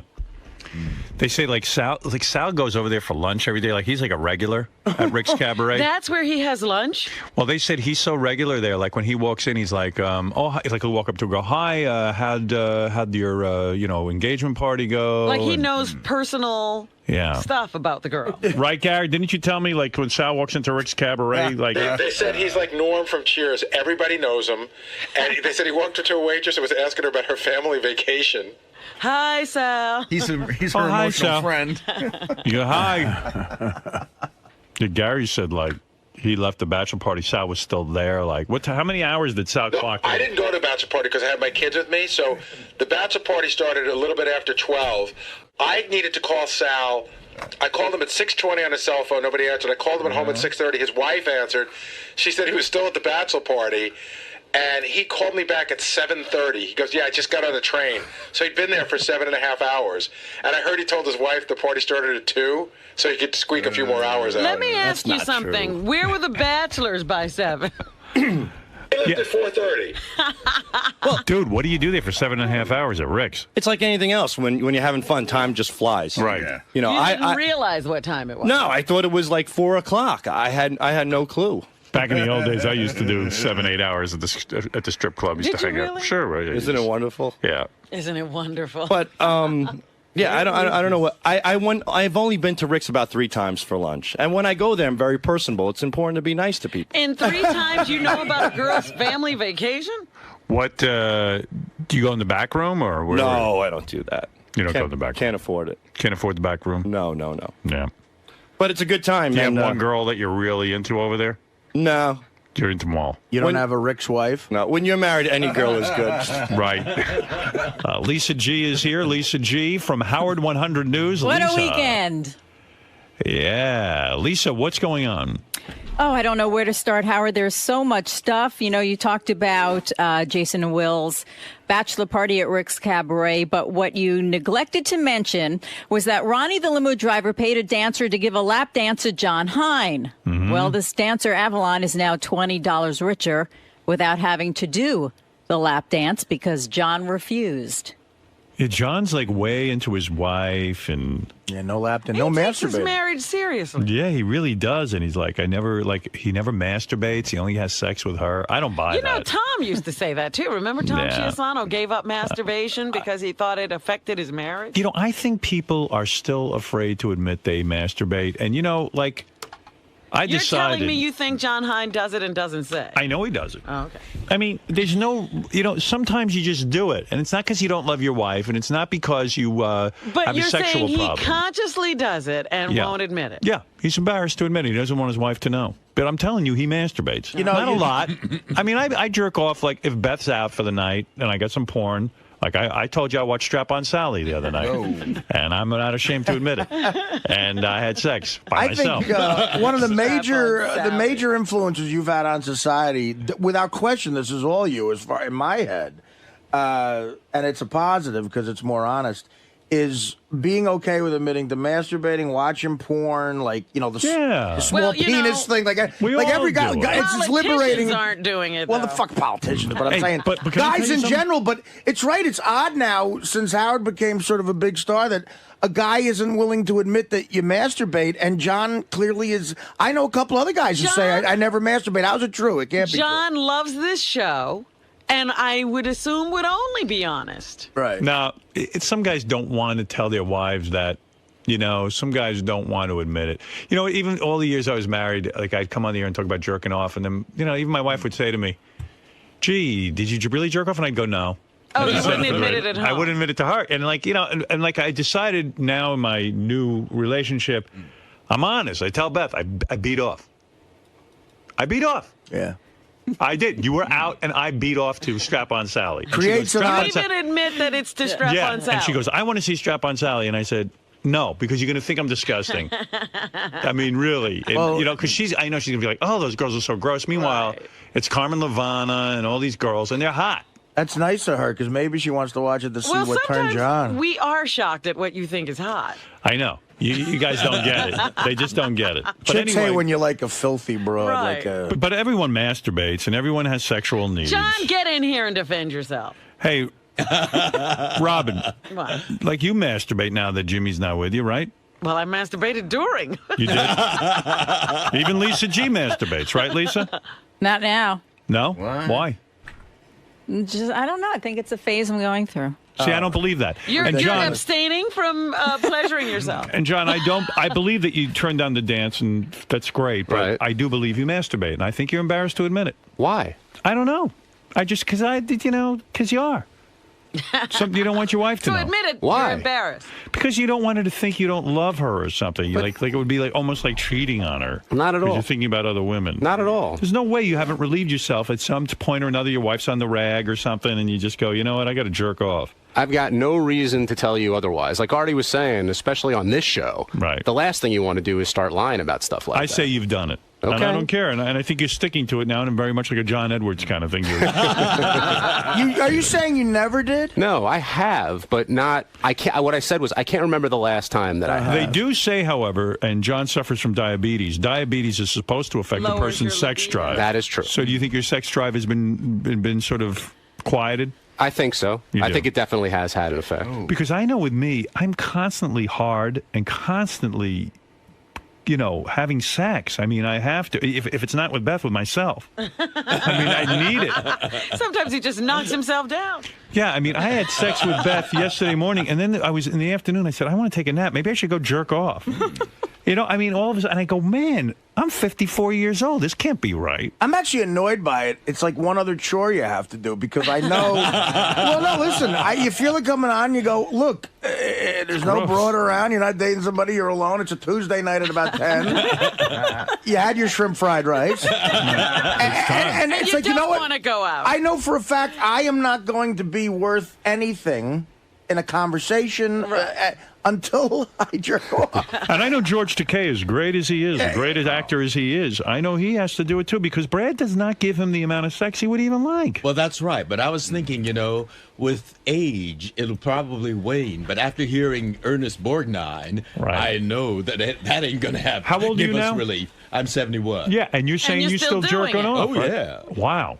Now, did well, Brad I mean, if get it's upset? just Sunday. What? Sorry, George? If it's only Sunday, Right. There's Monday, Tuesday, Wednesday, and Thursday. How can you marry, honestly, can I say something serious? Yeah. How can you marry Brad if, now I'm just throwing this out there, he gives you sex one time a week. It's not like you guys are in a marriage where you're going to have children or anything like that. Yeah. So if there isn't any sex, what's the point in getting married? There's dignity. Yeah. No, I understand all the gay rights issues. Right. But He's talking about the choice. I'm saying, why are you even with Brad? I love him. You love him, but sex one day a week, I mean, that's just got to be miserable. Well, there's cuddling, too, in between. And Brad is a good, decent, loving, caring guy. And he's a detail-oriented guy. He takes care of. But don't you feel like saying, Brad, don't, What do you mean don't bogart that cock? Yeah. But what do you mean he takes care of you? Emotionally? Well, the first thing in the morning, he brings me a pot of green tea. All and right. he does. You could get a houseboy to do He's that. like a geisha. Yeah, you could get a houseboy to do that. That's true. But go ahead. You know, it's different. You know, when you hire someone to do it, it's a hired person doing it as a job. I got to admit, I would like if Beth brought me some tea. That would be nice. But she's having sex with you. That's right. So that makes up for a lot of other More things. regularly, yeah. Right. Well, oh, absolutely. You know, and when you come to a point in life where you get used to a person, you know, there's. But did you ever say to him, "Don't you want me more than one day a week"? Well, we cuddle. But what, I mean, you got a big, thick, gay heart on. It happens, and that's when I take a shower. I know, but Right, so you relieve yourself. Yes, I But do in the shower. it would be a Marry lot your nicer- shower. It'd be a lot nicer if Brad would do that. Yeah, it would be. It would be. But you don't see anything wrong with your relationship. Why are you bringing this Well, up? wait a second.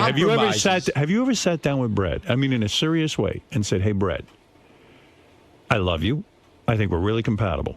I love the pot of tea you bring me in the morning. But, you know, I would really, really like it if we had more sex. I'm not saying it's going to drive us apart or anything because I love you, but do you think to please me, we could be together on Wednesday night too?" You know, since you've introduced it, I will have that discussion with Brad. Why have you never?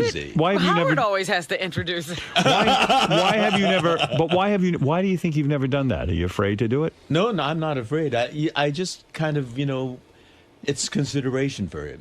He's not interested in doing it, you know, during the. But what during the about week. like if you just said to him, "Hey, I really, really want more."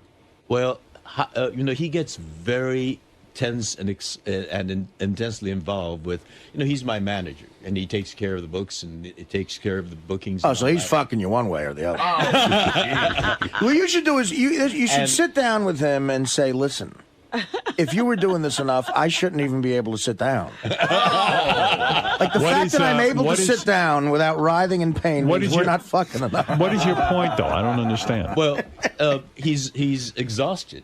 Is he really? Business is so exhausting. You know how nervous he There were a lot of gets, years between Star Trek and Heroes. I Yes. mean, he couldn't be that exhausted.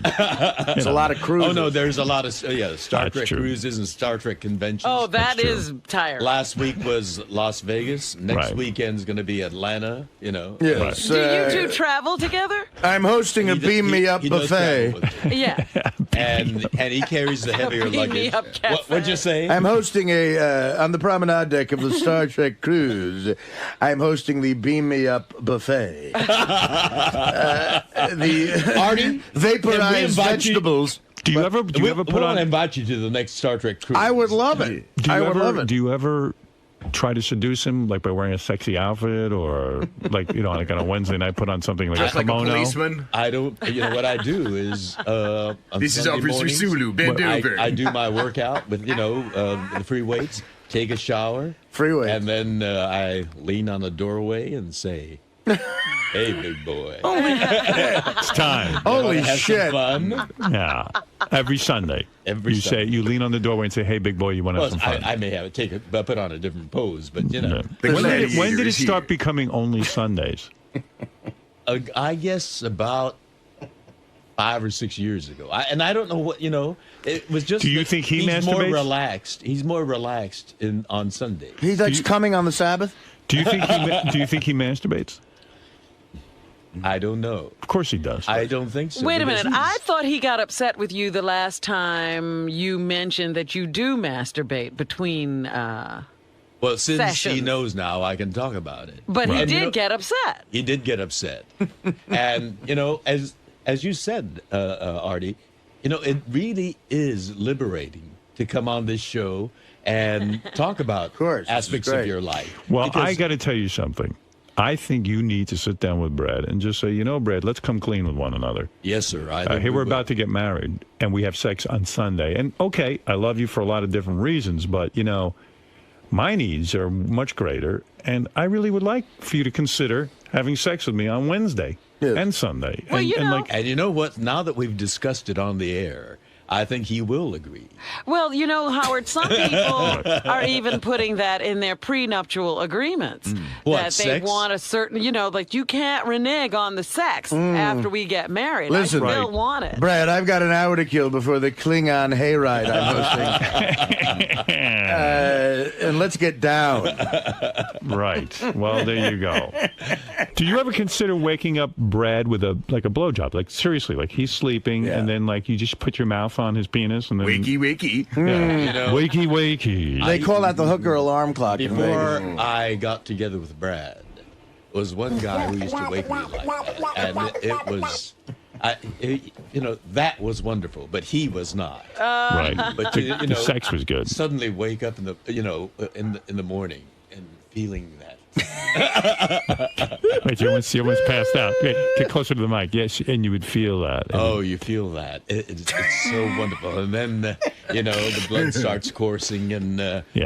what a great way to greet the day. Well, maybe why not say to Brad, that used to really excite me. I've discussed that. He says, I don't do that. All right. Well, at least he's got to be kind of... romanced before he does. On Sunday mornings, I gotta romance him. Well, he wants the whole build-up. He's not a quickie kind of guy. I suggest some talking. Yeah, good idea. Yeah. I think I will. Something's up there, and he's listening. He's hearing this. Yeah, you're a married couple, and it's time for you to really get that sex life going. And Lisa, and then after Wednesday, yes.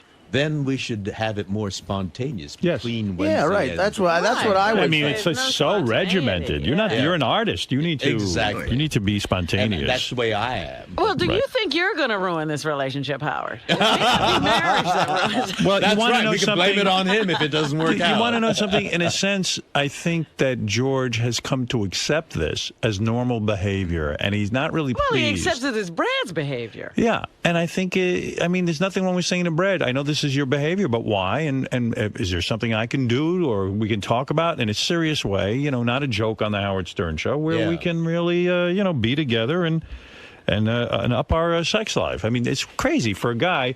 George is over in the shower jerking off 2-3 times a week, with the warm water when really he should be with Brad. I mean, it's two guys. There's no chick there to say no to sex. Right. What's happening? Well, Brad does say no often. He must be like a chick then. You mean you've started in with him on a Wednesday and he goes no. Yeah, well, he says no. I'm tired. I'm tired. Oh boy. I've had. Well, to maybe deal he's with not this, attracted to you. Had to deal with that and this and that. No, I know he's not been there faithful. mentally. Maybe he's thinking about a young guy or something like this. Is he thinking of a young version of you, like William Hung or something? Hung. That's the part that you go for, huh? Or the kid, yeah, right. Or the kid on Heroes. You think he doesn't want a younger George? Oh no, not Mossy. If you're away on a Mossy. Sunday, let's say you're working on a Sunday. Yeah. And you come home Tuesday. Does that mean you have to wait till the following Sunday to have sex? No. Well, as a matter of fact, that's the way he has turned out. Yes. Why are you going along with this? Well, if he's not there with me on some Star Trek convention. Yeah, I mean, why on Sunday? I do it in the shower. Yeah, but I mean, why on Sunday? Is it okay? Because Sunday's a day when he doesn't have to deal with email, telephone calls, and all these other... that's bullshit. That's what he tells me. Yeah, well, he's full of it. Have you ever been approached at a Star Trek event by a gay fan who wanted to bed you down? I have. Really? I have taken advantage of it. This was before. Really? Oh, you have taken advantage. Oh, that's yes, great. Good for you. And some interesting women, too. When I was, and you were still maintaining that facade. Oh, so you had a lot of sex with women? Not a lot. Really? But Wow. selective. Right, some hot ones. Nice. And Lisa, I don't believe you're not pleasuring yourself, but that's your business. Now, what did you're just going through a phase, you say? Yeah, I think so. What's that? You don't know what that noise is? You know. What's that? Lisa, admit, how many times have you had me? And your thoughts? Yeah. What do you think of when you do that? When you used to do that? 0.0. When did this phase start? I don't know. It's been a while. I think it's all part of not dating, just Turning all that saying. aspect off of you, inside of you? maybe I have. I don't know if I have done it intentionally, subconsciously. I don't know. Robin, have you gone long stretches of time where you Without don't... masturbating? Yeah. No. No. Right, why? Why would I do that? Do you believe Lisa when she says she's doing that? I believe her. Why would she lie to us? Well, shame. No, I don't. Yeah. Shame. Yeah, shame. Just want anyone to know what she's up to. Thank God, Robin. Plus, she puts her fingers in the cupcakes. No one wants to think of that. Maybe she shouldn't. Hey, you know, Lisa, masturbate. some guy contacted me. His business is he does some sort of test where you can tell the germs on your hands. Yeah. You could swab your hand and know, and that's why you shouldn't put your hands in the cupcakes. Yeah, I know. I saw something on TV that when you double dip, Yeah. it increases germs by like 1 million, if not even more. Want me to swab your hands? I can have the guy come in and find out. My thing was I just touched the cookie. I didn't touch the cupcake. Doesn't matter. No one wants that. Electricity. All right. Anything else in the news there, Yes, Lisa, big besides you're news. not masturbating? Well, you know, you're not the only one getting married. Jason is getting ready for his upcoming wedding. He says that he's already started to take measures so that no one gets embarrassed for his wedding. He has told the DJ, do not give the microphone to Sal or Richard by any means. Don't let them get, you know how they pass around the mic? Yeah. And, you know, you can sing or say something nice to the bride and groom. And also, there was a big debate about Jason's wedding. You know, he has admitted that he's gone into debt for this.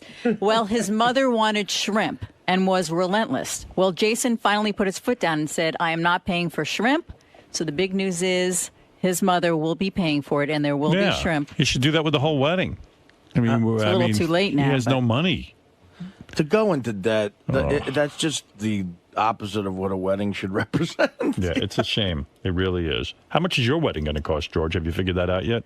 Yeah, it's going to be pretty costly. How much? All the bills haven't come in yet. What would you say, guesstimate? I'd say over 60. Over $60,000. Are you splitting it? Well, it's coming from the same pot. Right. Our mutual pot. Oh, right, yeah. So you're splitting it. That's nice. Though. You guys have joint bank accounts? Yes. Oh. Oh, he should put out 2 days a week for that. You're the earner there. Yeah. Well, he's the one that, you know, makes, smooths the way. You got a prenup with him or what? No, we don't. Whoa. Whoa. Hold it. We trust each other. Wait a second. Oh, my. Oh, I don't think Brad will approve of my being on the show getting advice from you. I'm just being sensible here. This is not a bad... I don't know why prenups have to be a bad thing. Why can't people talk about their finances? They should be mandatory, shouldn't they? You know, you can't talk about your sex life and you can't talk about finances with this guy. It's like you're two strangers. He brings you a pot of tea. Our sex life. How much are you going to pay him for a pot of tea? I mean, let's say shit hits the fan.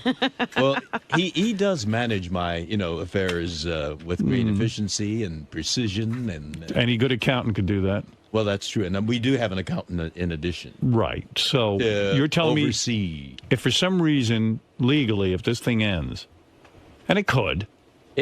Anything's possible. Right. But I don't. So you're going to give up half your fortune? Well, I don't think it's going to end. Well, what if it does? Paul McCartney said that too. I had him in here. He said, you know what? I love this woman. I believe in love. Yeah. And guess what? She hauled his ass right into court and fucking embarrassed the shit out of him. Yeah, but Brad's not her. He's a different personality altogether. She gave him sex more than Sundays, too. Well, that's true, I guess. Well, maybe, you know, I can...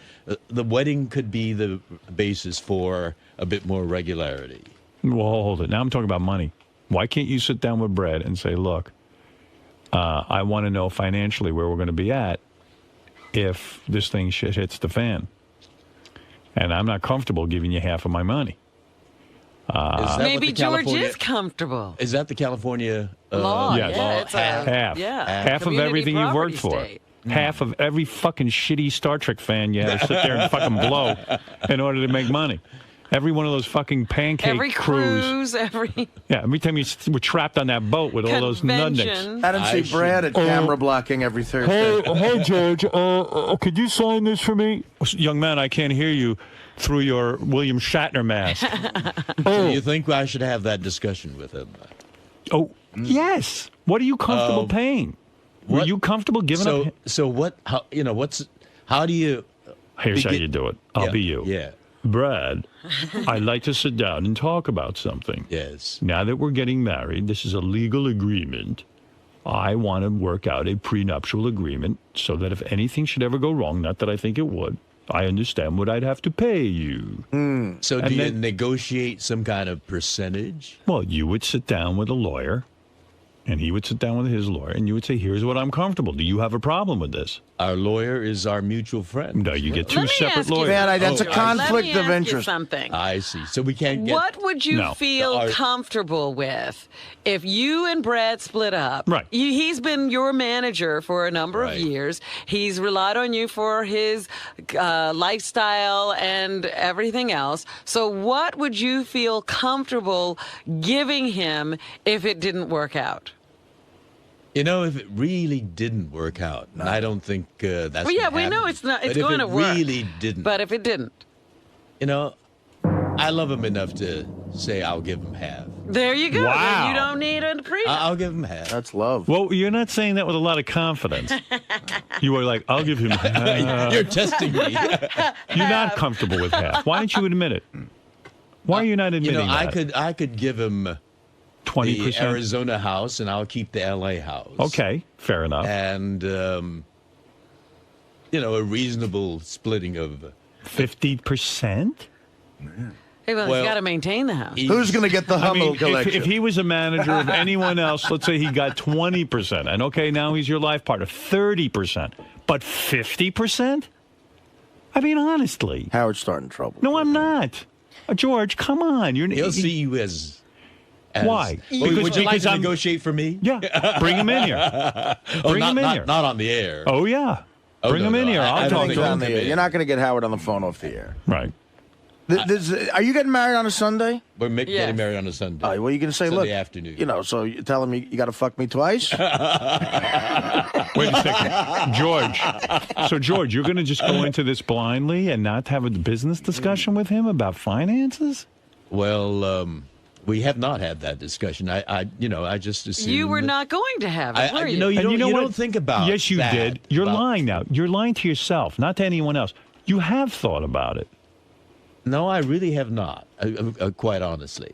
You never sat down and said, oh, my God, if this thing doesn't work, I'm in a contract with this guy that I have to give him 50% of my assets. You know, it's been working out well. We know that. Mutually for the last... But gay couples break up just as much as heterosexual couples. And we've seen a number of these marriages already hit the rocks and break apart. Well, but they're, we know some. And you've got to protect yourself. We're different people. They were all different people, too. All right, can I say something? Yes. I'm going to give you a worst-case scenario. Yeah. You get sick. And I don't mean the kind of sick like a cold sick. I mean you're sick. There are hospital bills or things like that. Yeah. You're not the George Takei, the vibrant guy. Right. Brad loves you. He's with you, this and that. But I know he will be. Yeah, but you know what? It turns out he starts fucking around with some other dude. Just behind your back because, he just needed sex and you're not available to him Yes, anymore. like the John Edwards. Right. And all of a sudden you find this out, you become incensed and say, I don't need this fucking aggravation. You and Brad break up. Now, on top of it, not only is he humiliated It's hard for me to visualize that scenario. Okay, but let's say it happens and people are human, it can happen. Now you're writing him a check for 50% of your assets and giving him half of your homes. And what are you doing? And the new guy is fucking's in half of the home with him. Right. Oh. Well, it sounds like George would write that into the prenup anyway, that he's giving him the Arizona house. Yeah, fine, George. What am I saying something here that's outrageous? Yes. No. Hold it. This is between me and George. Because I really hadn't thought of that possibility, and now that you've introduced it, I'm thinking, all right, if the law is half, and he did help me with, building my career, and the other part that, you talk about my getting ill, when my mother got ill, we moved her in with us for the last 4 years of her life, and he took care of her like a few sons did not, and I really am grateful to. Brad was a real saint when he did that because sometimes, I had to go to a Star Trek convention. A nurse could have done that you could have paid. Yeah, but the nurse would not have given her that loving care. All right. So what is that worth to you? I can't reduce it to dollars and cents. All right. Well, good luck. I really feel. Good luck. I'll tell you what it's but worth. now, 30 now that grand. you've introduced that subject, I really think maybe we should have that honest. Why not? That way there's no financial aggravation. discussion. George. Chances are it'll never happen. I don't Chances think are it'll never happen. But if you have that tucked away, at least it gives you security that you're not going to get fleeced. But George, you're acting as if this is a fairy tale. Well, they're fairies. Oh, stop. And they like tail. You couldn't resist that crap. I know. But the point is, comedy having the opportunity to get married is fraught with danger. It's not just a ceremony and a lovely party. It is a contract. You're entering into a contract. It is a contract. It is. You're right. Gene Roddenberry. That's true. There's no difference between Gene and had Brad.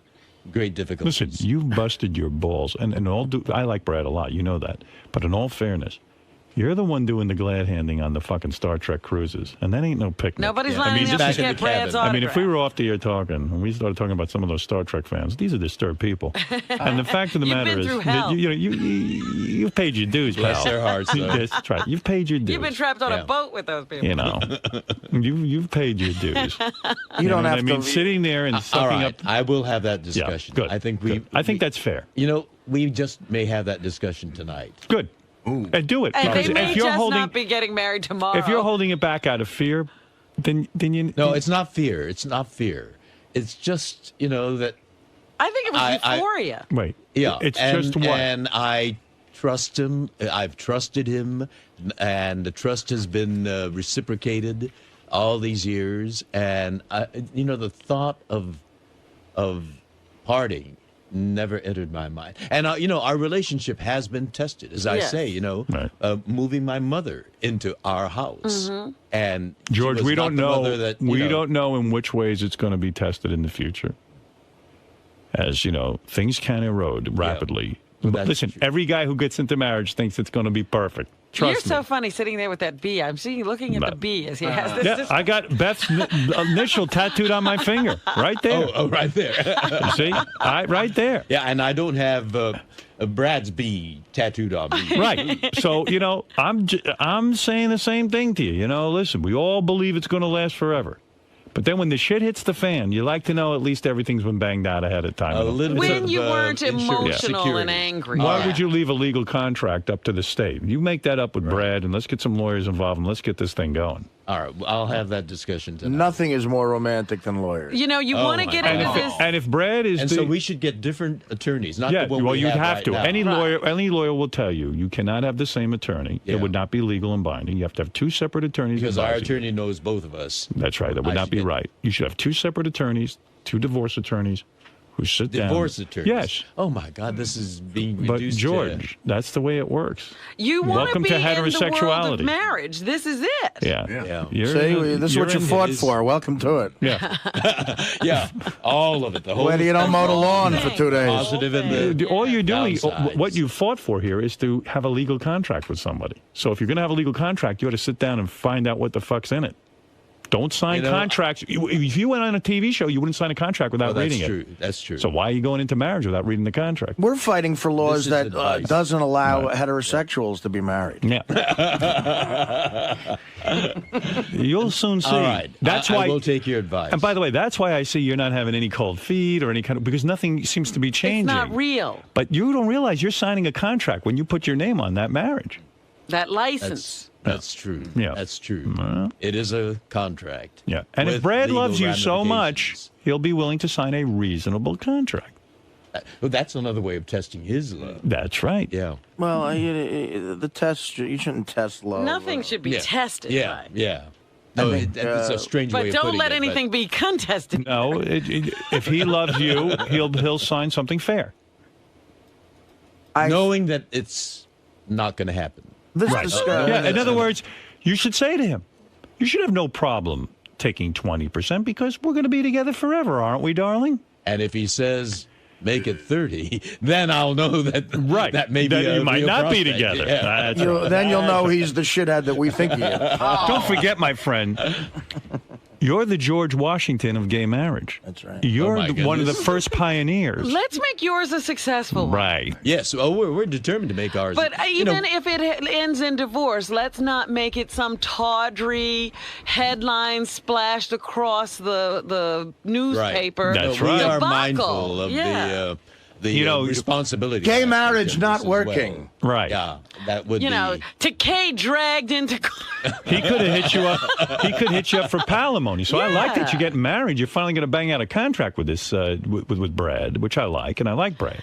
And Takei divorce gets ugly. I think we Brad. want to see that. Who wants to see that? I think Brad should be treated very fairly in this negotiation. And I'm willing to be fair, Right. and I'm sure he's willing to be fair too. But he did play a big part. We know that. Then And guess give what? him that You credit. played a big part too. Well, that's true. Yes. That's right. Yeah, he played a huge part. I'm sure he was at rehearsals for Star Trek 4 all day. A lot of pressure there. All right. He doesn't have to shake the hand of an 82-year-old guy in a Klingon outfit. He put up with a lot from me too. Well, When I'd we come know. home Taking care of your exhausted mother, and shit, tired. man, that's a saint. Holy Christ. He is a saint. Yeah, I wouldn't He is take a care of your saint. mother. But I know you wouldn't. Yeah, she'd be out of luck. And with you, I'd get a prenup. Listen, I love you. Look at me.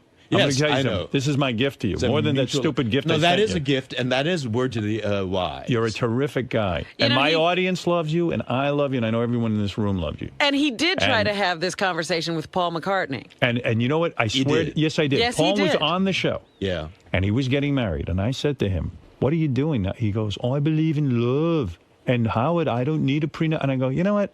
You're being naive, Paul." And Paul's one of my heroes. All you need is love. All that bullshit. Yeah. And I said, "Man, you're a great guy, but come on." And sure enough, He did not take your advice. and $60 million later, Madon. It's like he didn't write Hey Jude. 60 no yeah, money. Right. He might as well not have written Hey Jude. Yeah. But how could he have fallen in love with that woman? You know, I've seen her on TV. Understood. And, these Every interviews. situation is different. Such a shrew. But sometimes you don't know. Peg leg cunt. She was able to But Brad isn't that. cover that up. We know Brad. We love Brad. You know. But listen, I know lots of loving gay and straight couples, and shit hits the fan sometimes. It could happen 5 We years are from now. human, yeah. Sometimes people get married, and the week afterwards they go, "Oh my God, this was a huge mistake." Even though they've been together for years, the marriage changes things sometimes, and I don't know why. You know, in it what was- ways does it change? People just get different. I don't know why. In what way do they get different? I don't know. Maybe you just panic. You Because go, "Oh my we've God, had this our is." fights. He's driven me up the wall. I mean, the wedding planning is driving me up the wall. Oh, that's right. And he's Well- a detail person. Oh, my God. Oh, my God, yes. My God, But dude, I Listen to me. it's been tested. I feel this. Think what marriage is. Aside from all the victory of gays getting the rights and all this and being treated as equals, that's beautiful. That's a beautiful part. Right. But think about what it is. It's a contract between two people saying, "Look, if shit hits the fan, I get 50. That's it. Mm-hmm. Mm-hmm. No, I hear That's you. what it I is. hear you. When you I boil hear it down, why be married? It's to give the other person security. So Brad's saying to you, "Give me my security." Okay, I'll give you so much security, but not everything. See? Brad, are you listening? I got to tell you, I think this conversation that Howard's suggesting will end your relationship. Well, then so be it. If Better that now. happens, I want my fucking donation back from that fruity charity. All right, well, fair enough. Ronnie, Yes, sir. do you find it strange that John doesn't jerk off? Yeah. But then again, here's a guy who I bought a lap dance for, and he tried to open his wallet and pay me back the money after I gave the girl $20, and he didn't get the lap dance. So it's a good possibility the guy doesn't yank it. Were you offended by that? No, not at all. He was upset because I paid the girl $20, and, you stupid asshole. How often do you yank the pole?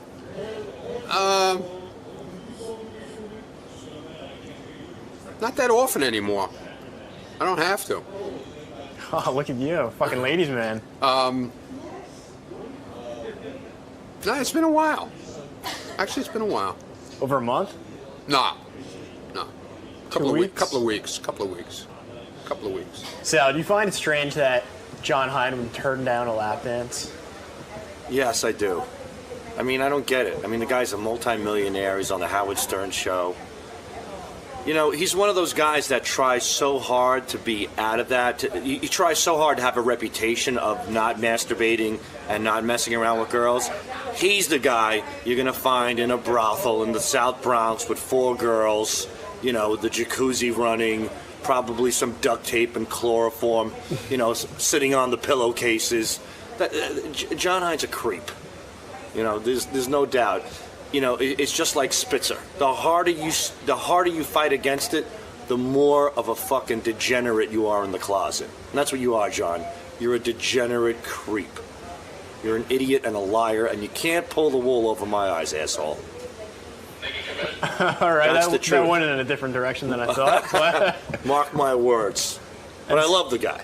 But come on, let's call a spade a spade. He's a man who brags about 80 blowjobs, and now he won't wrap his hands around his cock and whack off to the thought of a hot chick. Is that believable? Is it? I don't buy it. Of course not. It's bullshit. Now, Sal, how often do you crank one out?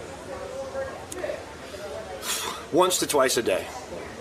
Twice a day? Once to twice a day. Wow. If I can, it all depends. Oh, if you could, you'd do it a lot more? Yeah, I mean, I get home, my wife's not home, so, you know, I toss one off then. You know, I have a 15-minute gap to toss one off. I'll do it there, and then usually in the shower, where nobody can hear me. You know? Because I'm a man. That's what men do. Men we jerk off. We jerk off. And John's a man, too, but John's a lying man. John definitely jerks off. He's a big, fat liar. John Hine, you skated through that one. You skated up. John. There's nothing to skate. Why can't Howard wrap his head around this? This is just something you don't do. Because clearly he's the opposite. And what bugs me about it is that he thinks I'm lying. But I've been a fan of this show forever. I know how things work here. Why would I lie? You know what I mean? So look, he's going to think what he wants to think, and he's entitled to. He's just wrong. Jerk that rod, damn it. Now, the same way the same way he finds it strange that you don't. Do you find it strange that he does that much? No, I think that's more normal. I mean, maybe he's a little bit beyond normal, but I think most guys are like that. Look, if I was that way, I'd totally admit and be whacking off 10 times a day, but it's just not. I'm very satisfied with my sex life, and if there were problems, I'd address them, but I'm okay. George. Hello. How do you think this conversation is going to go tonight with Brad? Well, I don't know. I have no idea. But I think what Howard's done is laid out, you know, the rationality of it. And it'll make it easier for me to have that discussion with Brad. Because it is a legal contract we're entering into. And, you know, we are entering into it emotionally and with rose-colored glasses on, as a marriage should be approached. However, it is a legal document, a legal association, and that dollars and cents aspect, the possibility of, you know, it not working out should be considered. So he's made a lot of sense, and I think Brad will, I hope, agree to have a rational discussion, knowing that it's not going to happen. Do you think he might be offended by you asking? Well, if he's been listening, you know, he's heard all the logical, thoughtful, clinical, you know, legalized approach to it, and that's what a marriage document is. So I know that Brad to be a thoughtful, rational, detail-oriented guy, and I think I could approach the subject without too much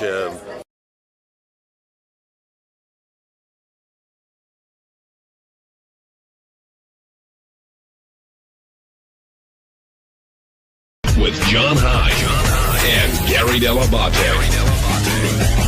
The best of the wrap-up show begins now.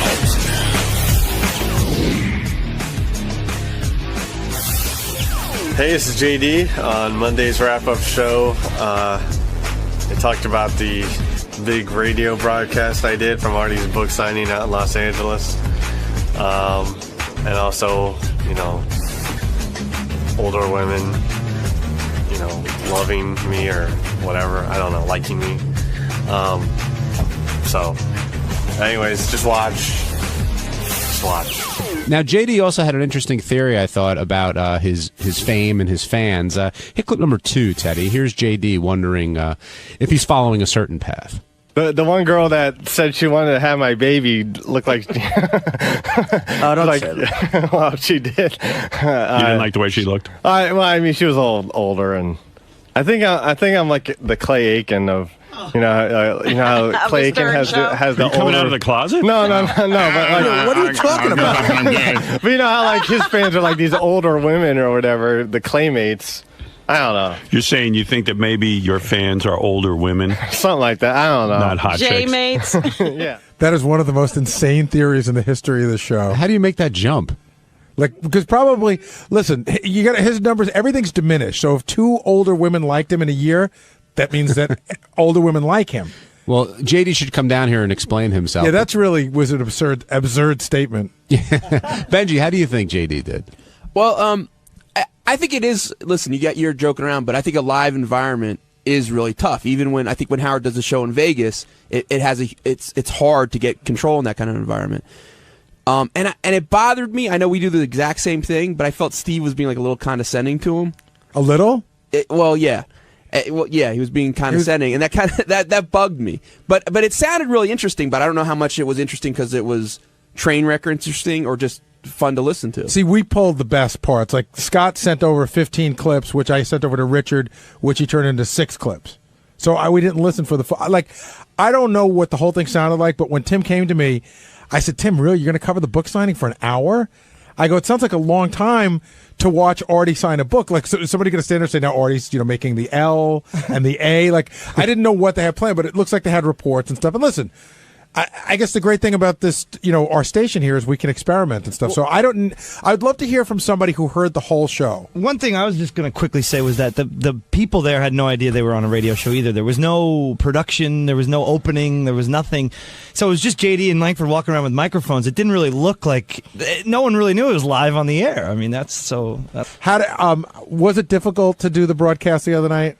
Yeah, a little bit, because if I'm trying to talk to one person, 50 other people are trying to talk to me or trying to get me to sign an autograph, and they're like, the Book Soup people are moving the line very fast.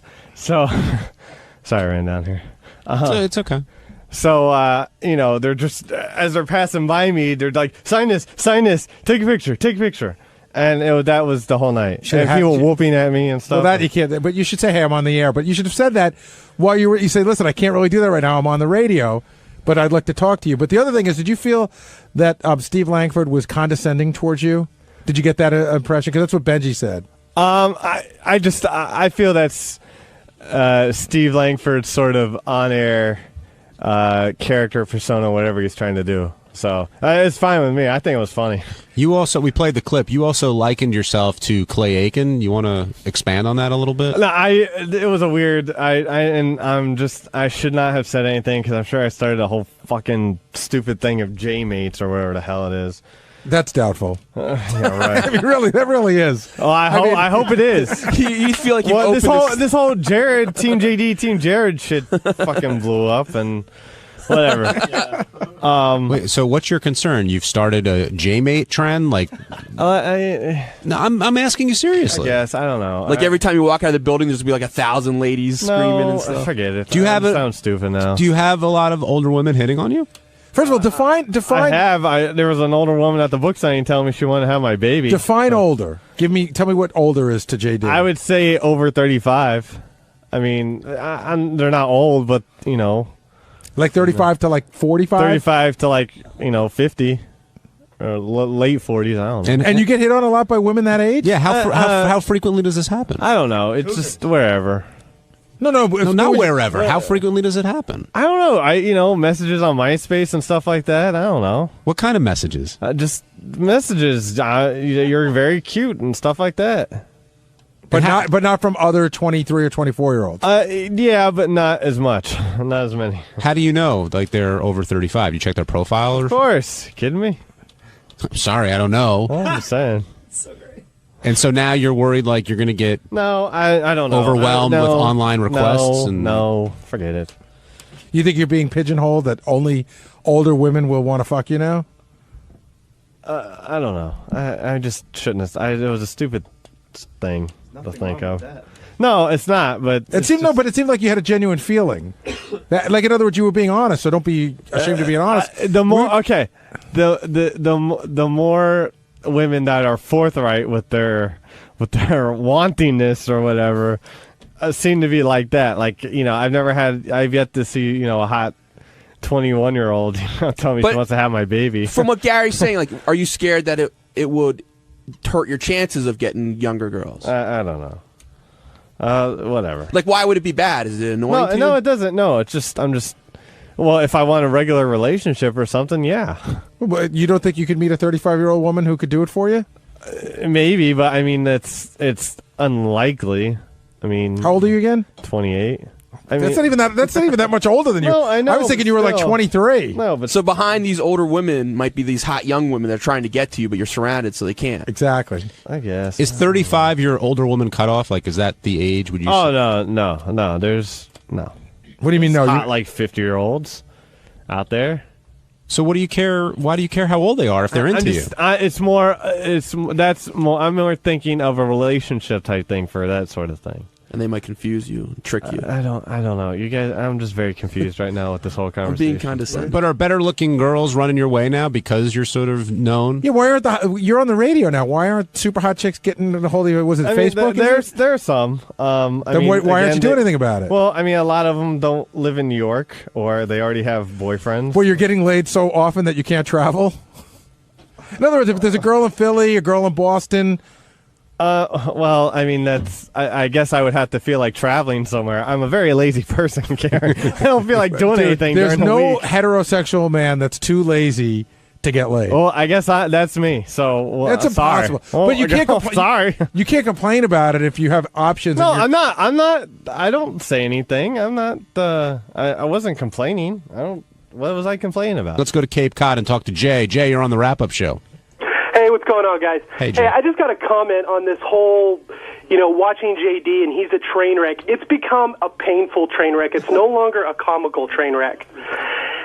In addition, when he gets on the wrap-up show and you guys are, prodding him for questions, and every other word out of his mouth is, I don't know, or whatever, it's not funny anymore. He becomes annoying, and you just want to change the channel. All right, Jay, not a big fan of Jay, yours, you're entitled to your opinion, but again, I think you're in the minority. The email and the call show us that JD has a high Q rating and is loved on the show. High Q rating? People just like you. I want to see that. Anything you'd like to say to Jay in your defense? I completely agree with him. On Tuesday's wrap-up show, it was all about Artie's revelation, which is in his book, that he tried to commit suicide. And on the show today, he got into pretty specific detail about what happened. So naturally, on the wrap-up show, we theorized about what went on and how he was feeling. And, well, we love talking about near death here. So enjoy it. We should lead off with Artie and him talking about that suicide note in the chapter in his book. And I think Lisa G came in with a news story, and then Artie sort of told the story about what happened and the way things ended up for him. Yeah, I just read that. When I got the book, one of the guys here said, dude, you got to read chapter 9. And I said, what is it? He goes, I don't even want to tell you. He goes, but that's the secret he told Will for the contest when we first got back. And so I read that right away. It's a very interesting chapter. It's got, it's a lot of, it's sad and it's funny and all the things, but I wasn't completely surprised by it. Do you know what I mean? I mean, you expected Artie to have come in? No, I didn't expect him to do it, but I wasn't surprised by it. Does that make sense? Yeah. I mean, he was just into so much deep shit back then. Carrying so much baggage and everything.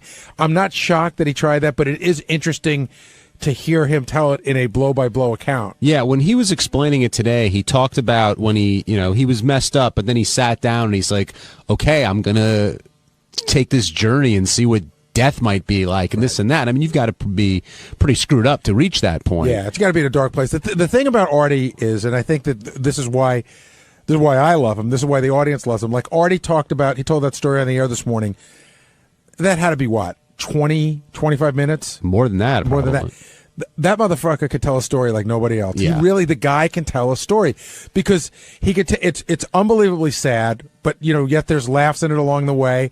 At the end, it's poignant, when he talks about all the Quincy Jones stuff, and he's just one of the most amazing storytellers I've ever seen. We make the comment all the time how, one day in Artie's life covers pretty much every event in mind. Well, yeah, like the least crazy thing Artie's ever done is for almost everybody else the worst thing of it. Like if Artie stole a car once or something, that would be the story of my life. And that was like what Artie did on his way to buy heroin and commit suicide and fuck whores. And robbing a bank. And I mean, it's crazy, right. The stuff that he's done. How different was it, though? I read the book as well. How different is it hearing Artie tell that story versus reading it in the book? Well, it's very interesting because you could just hear in his voice, what it means and everything. Visually, it would have looked better if he would have taken those rock star glasses off. He had those sunglasses on the whole time. But you can hear in his voice how real it is to him. And, of course, Howard and Robin are laughing throughout the entire tale. Well, the best part about it is almost everybody I know who's read the book said, oh, my God, Artie, I can't believe that, you had the suicide attempt. And, people would have even argued that, or people like Howard or Robin would have argued that, but there was a note, so you couldn't dispute that. But then they said, well, how long did you have it in your system before you got to the hospital? And Artie said, I don't know, 5 or 6 hours. Like, oh, you were hardly even close to death. Like those two can diminish anything. And Artie's telling this heartfelt story, and then Howard has one question that he really wants to ask, and that's about the note. Teddy, hit clip number 1. When you write a suicide note, do you do a rewrite? In other words, do you ever sit there and go, That's this not one's any no good. good? I threw out 3 versions. You did? I did. Did you put that in your book? I thought one of them sounded too sappy. You didn't want to be judged. Well, Isn't it weird? Like you're killing yourself and yet you know.